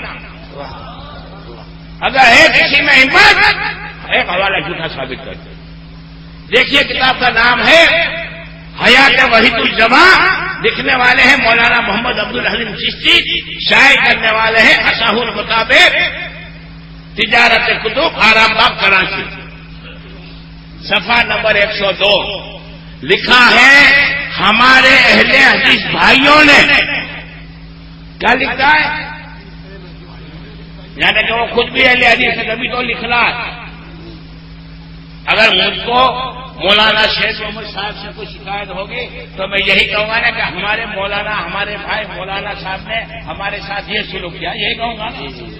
اللہ کبھی ان سے شکایت کا موقع نہ دے، بلکہ ان کی شکایت پر کیا ہو تو ہم تو یہی کہیں گے کہ محبت ہی میں ملتی ہے، شکایت کے مزے پہ ہم، محبت جتنی بڑھتی ہے شکایت ہوتی جاتی ہے۔ اگر شکایت برا لگے گا تو ہم یہی کہیں گے کہ دو حرف بھی میرے سن نہ سکے، تم اتنے کیوں بیزار ہوئے؟ میں نے تمہیں اپنا سمجھا تھا، اپنوں سے شکایت ہوتی ہے۔ اور کبھی تو ہم یہ بھی کہہ دیں گے کہ کہنے نہیں دیتی کچھ منہ سے محبت تیری لپے رہ جاتی ہے، ہاں کس شکایت دے رہی ہے۔ تو کہتے ہیں کہ ایسی آگ لگی بن میں، جینے بھی نہ دے مرنے بھی نہ دے، چپ ہوں تو کلیجہ جلتا ہے، بولوں تو تیری رسوائی ہے۔ ہاں تو لکھا ہے کہ ہمارے اہل حدیث بھائیوں نے، برابر غور سے سنو میرے سنی جنتی بھائیوں، اور وہ بھائی جو چھوٹی بیری کے جو حضرات ہیں ہمارے بھائی ہیں، اب تک وہ بیچارے بہک ہیں، ان کو بہکایا گیا ہے۔ لکھا ہے ہمارے اہل حدیث بھائیوں نے ابن تیمیہ اور ابن قیم اور شوکانی اور شاہ ولی اللہ صاحب اور مولوی اسماعیل صاحب شہید نور اللہ مرقدہم کو دین کا ٹھیکیدار بنا رکھا ہے۔ جہاں کسی مسلمان نے ان بزرگوں کے خلاف کسی قول کو اختیار کیا، بس اس کے پیچھے پڑ گئے، برا بھلا کہنے لگے۔ بھائیوں ذرا تو غور کرو اور انصاف کرو، جب تم نے ابو حنیفہ اور شافعی کی تقلید چھوڑی تو ابن تیمیہ، ابن قیم اور شوکانی جو ان سے بہت بعد میں آئے ہیں، ان کی تقلید کی کیا ضرورت ہے؟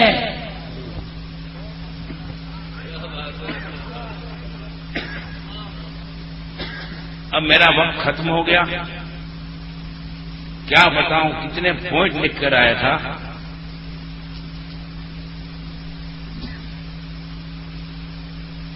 ایک بات اور بتا دوں،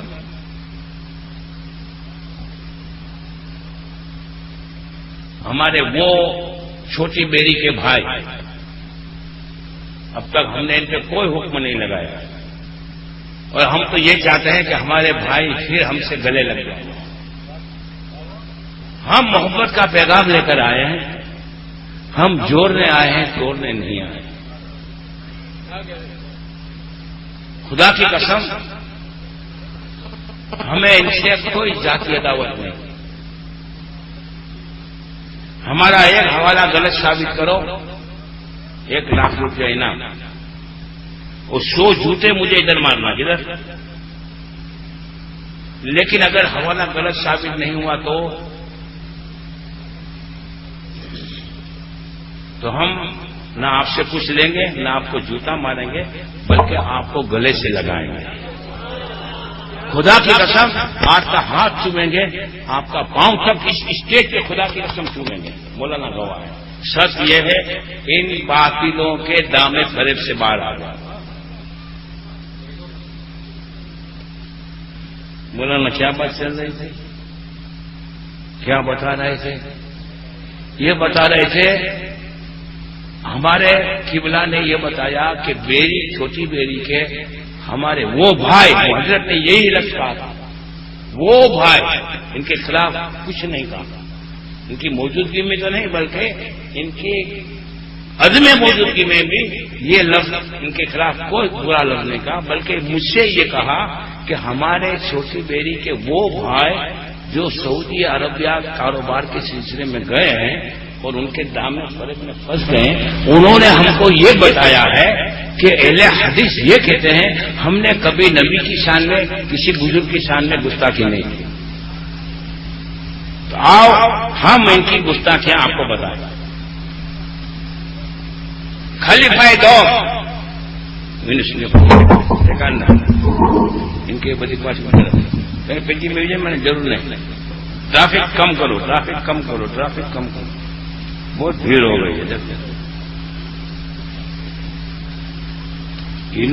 وہ ڈائری تو آئے جنا بولا لکھے اچھا 2-5 منٹ زیادہ ہو گئے۔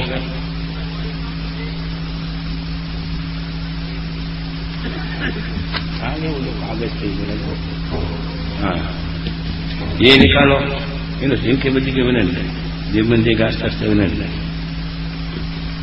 طریقے محمدی مولوی محمد مودی جناگڑی کی کتاب ہے۔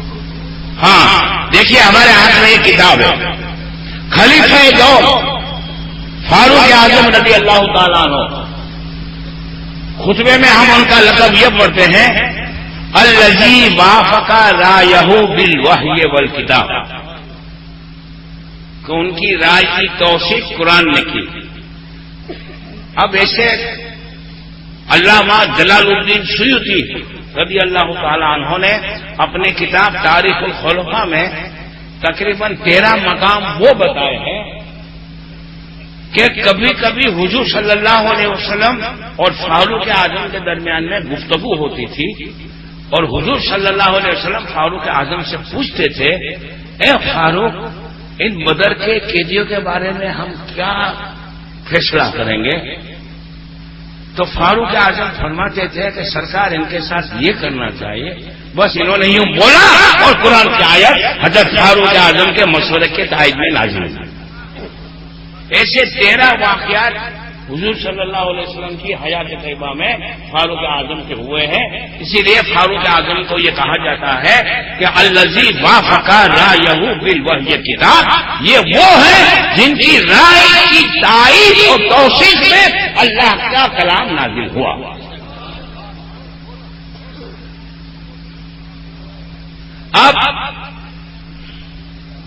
اب ایک بات اور بتاؤ،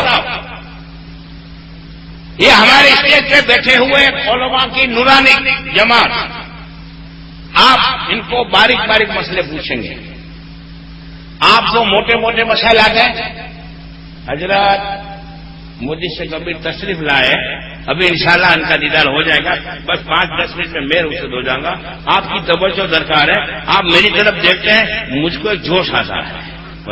ہاں اب آپ کو میں بتاؤں، آپ کو موٹے موٹے مسائل آتے ہیں، دیکھو شریعت کے کچھ باریک باریک مسئلے ہوتے ہیں، اور کچھ موٹے موٹے مسائل ہوتے. موٹے موٹے مسائل یعنی کیا؟ فجر میں کتنی رکعت؟ 4. ایک رکعت میں کتنے سجدے ہیں؟ 2. برابر. ایک رکعت میں رکوع کتنے ہیں؟ 1. رمضان کے روزے کتنے ہیں؟ اس کو کیا بولتے ہیں؟ موٹے موٹے مسائل. اور اگر نماز میں یہ غلطی ہو گئی، یہ ہوا، یہ فساد مانے ہوا تو نماز فاسد ہو جائے گی. یہ باریک مسئلہ ہے، یہ آپ کو معلوم نہیں ہوگا. یہ کس کو معلوم ہوگا؟ لیکن اہل حدیث یہ کہتے ہیں معاذ اللہ کہ فاروق اعظم بالکل جاہل تھے، ان کو موٹے موٹے مسائل نہیں آتے. دیکھیے گلاس ہوتا ہی نا میرے ہاتھ میں اہل حدیث جماعت کے مولوی محمد بہتی جناگڑھی کی کتاب طریق محمد ہے، غالباً صفحہ نمبر 89 ہے. 89 ہے. 89. میں نہیں کہوں گا، حضرت کھڑے ہو جاؤ، آج آپ کا کھانا میں ہضم کرا دوں گا. دیکھو کتاب کا نام، آپ محمدی طریق محمدی، لکھنے والے فضیلت الشیخ صفی الرحمان المبارک کفور، ارے یہ مولانا حافظ. یہ تو شائع کرنے والے ہیں، یہ تقریر ہے. کتاب کا نام اتباع سنت میں مولانا محمد صاحب جوناگڑھی. تقریر صفی اللہ مبارک پوری کی ہے. شائع کرنے والے اہل حدیث اکیڈمی معاونات بھنجن. برابر جی. صفحہ نمبر 89 89. پڑھو. دیکھو مولانا جی، آواز بڑا جی، اسپیڈ کم. جی. وہ کیا ہوتا ہے؟ آپ کیا کہتے ہیں؟ اسپیڈ زیادہ آواز کم. ایسے نہیں، آواز بڑا اسپیڈ کم، دھیمی گتی کے سمجھ آتا. یہاں سے یہاں پس آؤ سنو، بہت سے صاف صاف موٹے موٹے مسائل ایسے ہیں کہ حضرت فاروق اعظم نے ان میں غلطی کی، اور ہمارا آپ کا اتفاق ہے کہ فی الواقع ان مسائل کے دلائل سے حضرت فاروق بے خبر تھے.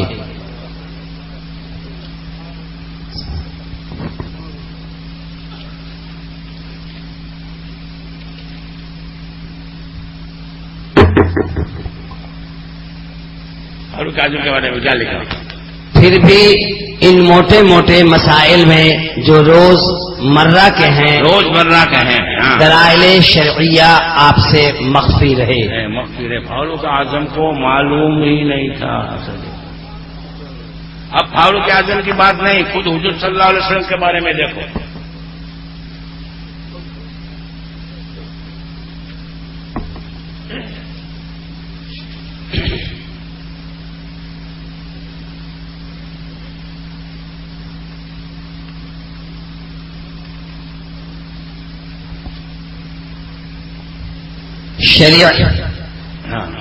شریعت اسلام میں تو خود پیغمبر خدا صلی اللہ علیہ وسلم بھی اپنی طرف سے بغیر وحی الہی کے کچھ فرمائیں تو وہ بھی حجت نہیں، یعنی کہ حضور کا فرمانا بھی حجت نہیں.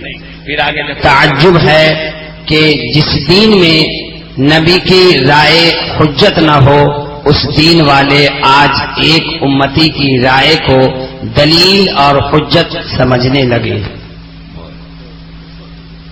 اب میں رخصت ہو رہا ہوں، آپ سب کھانا کھا کے آئے ہو؟ کھانا کھا کے آئے ہو؟ کیا کھایا؟ چاول دال کھائی ہوگی، کسی نے مرغا کھایا ہوگا، کسی نے مچھلی کھائی ہوگی. یہ سب کھانا کھاتے ہیں نا. کچھ آئٹم بتائیں، بتاؤ. کبھی کوا کھایا؟ یہ تو دیوبندی بھی حلال بولتے ہیں، اہل حدیث بھی حلال بولتے ہیں، لیکن اہل حدیث کچھ اور چیزوں کو بھی حلال بولتے ہیں.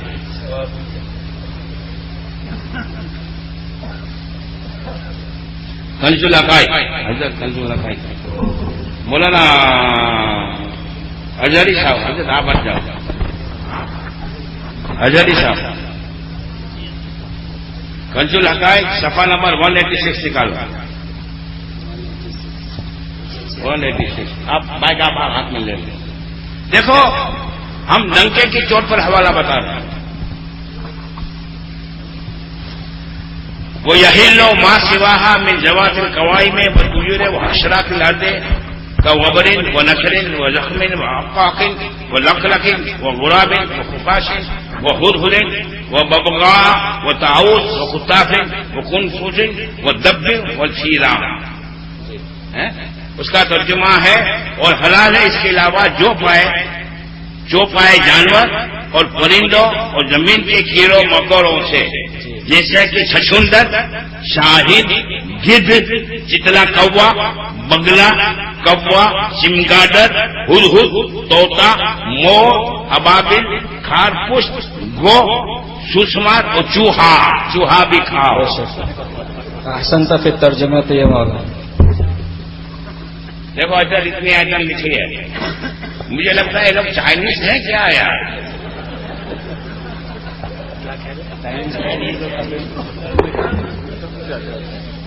دوسرا،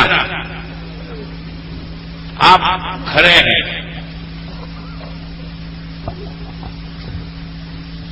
اور بکری نے پیشاب کی اور کچھ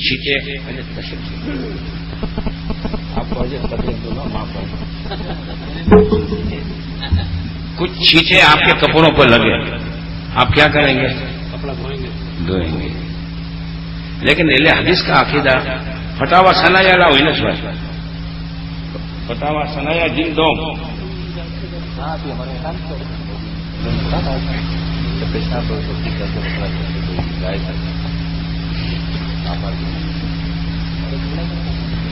صفحہ نمبر 67. یہ مولوی ثناء اللہ امرتسری کے فتاوے کا مجموعہ ہے. شائع کرنے والے ہیں مکتبہ ترجمان دہلی، جلد 2 صفحہ 67.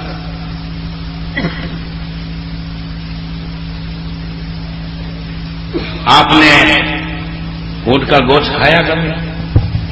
اونٹ کا بکری کا، مرغی کا، گائے کا کھایا ہوا؟ کیوں ڈرتے؟ ڈرنے کا نہیں، کھاتے ہیں.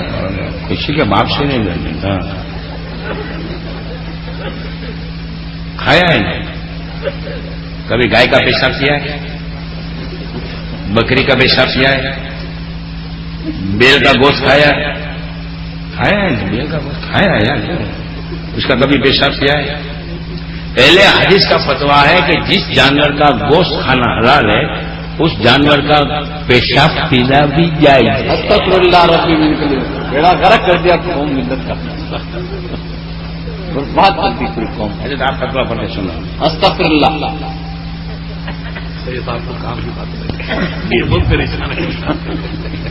اونٹ کا پیشاب پینا مریض کے لیے حدیث میں ہے، مگر بڑی مکروہ چیز کیسے جائز ہوا؟ ہندو لوگ عورت کو نفاس کی حالت میں گائے کا پیشاب پلاتے ہیں، کیا باعث اعتراض ہے؟ یہ ہے سوال. اس کا جواب، حدیث شریف میں بطور دوائی استعمال کرنا جائز آیا ہے. جس کو نفرت ہو وہ نہ پیے، لیکن علت کا اعتقاد رکھے. ایسا ہی گائے بکری کے بول یعنی پیشاب کے متعلق بھی آیا ہے، لا باس ببول ما یوکل لحمہ. اس کا ترجمہ کر دو.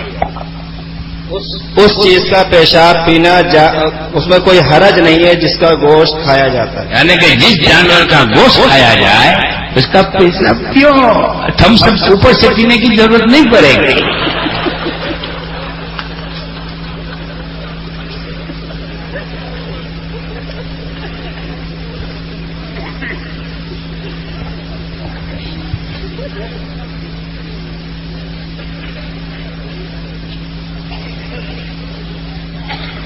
اب کچھ باتیں تو ایسی لکھی ہیں کہ ہماری ماں بہنیں بیٹھی ہوئی ہے اس لیے ہم نہیں بتا سکتے. اچھا، آپ ایک ہوٹل میں گئے، سکھڑے کی ہوٹل میں. کہاں گئے؟ تو وہاں سب ملتا ہے نا، مٹن بھی ملتا ہے نا. آپ کھائیں گے؟ کسی ہندو کی ہوٹل ہے جس میں وہ جھٹکے کا گوشت، اہل حدیث کہتے ہیں کوئی حرج نہیں. دوسرا، آپ نے ایک جانور ذبح کیا، بسم اللہ اللہ پر کہا ہی نہیں، وہ جانور حلال ہوا حرام ہوا. حضرت آپ فتاوی ثنایا نکالو، کنز الحقائق نکالو، کنز الحقائق، یہ کنز الحقائق عربی میں کنز الحقائق صفحہ نمبر 182.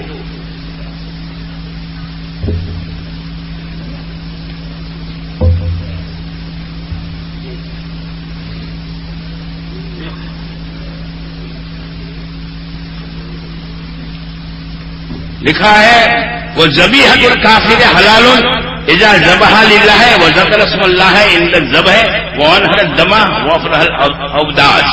یعنی کہ اگر کسی کافر نے اللہ کے نام پہ ذبح کیا تو کافر کے ہاتھ کا ذبیحہ حلال ہے. فتاوی ثنایا جلد 2 نکالو صفحہ 89.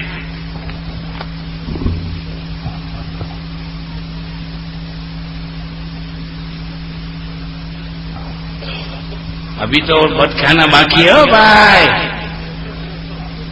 جی. صفحہ 89 سوال دیکھو اس میں. اب دیکھو یہ بولتے ہو تم لوگ امام اعظم کی تقلید کرتے ہو. سوال سنو جواب سنو. کوئی نہ تو قرآن کی دلیل ہے نہ کوئی حدیث کا حوالہ. سوال، اگر ایک مسلم سہون ذبح کے وقت تکبیر بھول گیا تو کیا وہ جانور حلال ہے یا حرام؟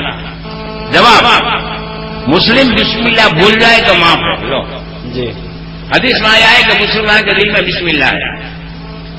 کوئی حوالہ ہے؟ نہیں. کب یہ مقلد ہوئے کہ نہ ہوئے؟ کس کے؟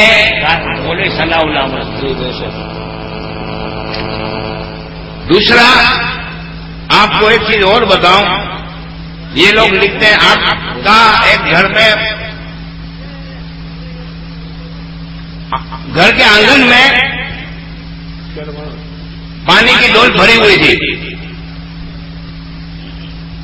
پانی کی ڈول بھری ہوئی تھی اور ایک کتا آیا، ارے خنزیر آ گئے اور اس نے آنگن میں منہ ڈال کے پانی کیا. اس کو آپ پیو گے؟ یہ لوگ بولتے ہیں نزول الابرار، نزول الابرار نواب وحید الجمع. لو حضرت نزول الابرار جلد 1 صفحہ 31. اگر کتے نے یا خنزیر نے اس ڈول میں سے پانی پی لیا اس کو آپ پیئیں گے؟ لکھا ہے وصول الکلب والخنزیر ففیہ قولان واصح الطہارہ. یعنی کہ کتے اور خنزیر کا جھوٹا پاک ہے.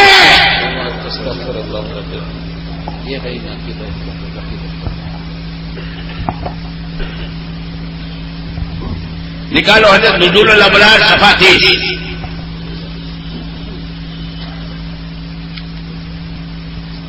وہ دم السمک ہے وہ غزال کل وریقہ عند المحققین من اصحابنا ويتخذ جده مسلح والدلول ولو سقط في الماء ولم يتغير لا يفسد الماء وإن أصاب فمه الماء وقد الصوب لا ينجس بانتفاضه ولا باده ولا العضو ولا عصبه ريقه. اگر مچھلی اور مچھلی کا خون پاک ہے اور اسی طرح کتا اور اس کا لعاب ہمارے محققین کے نزدیک پاک ہے اور اس کے چمڑے کا مسلح یعنی کہ جانماز اور ڈول پہ بنایا جا سکتا ہے. اور اگر کتا پانی میں گر گیا اور پانی کی حیبت نہیں بدلی تو پانی فاسد نہیں ہوگا اگرچہ کتے کا منہ پانی کو پہنچ گیا ہو.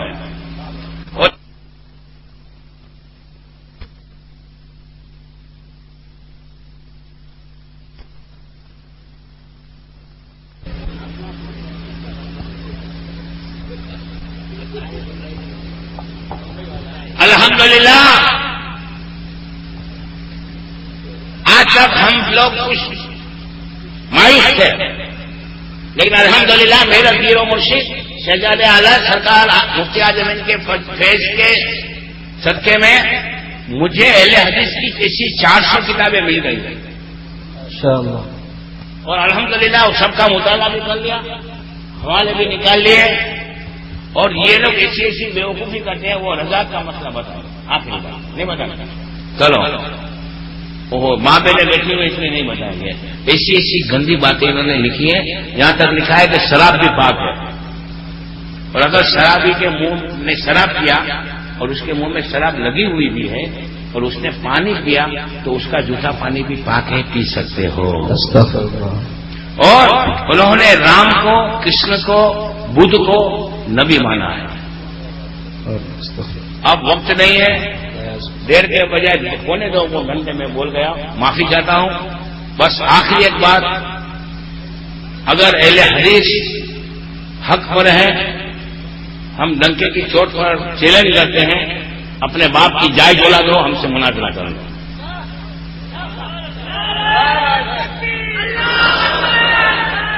اور آخری بات، مسلک اعلی حضرت پر مضبوطی کے ساتھ قائم رہو. اور مسلک اعلی حضرت یہی ایمان کی پہچان ہے، یہی نجات ہے. وآخر دعوانا ان الحمدللہ رب العالمین. السلام علیکم.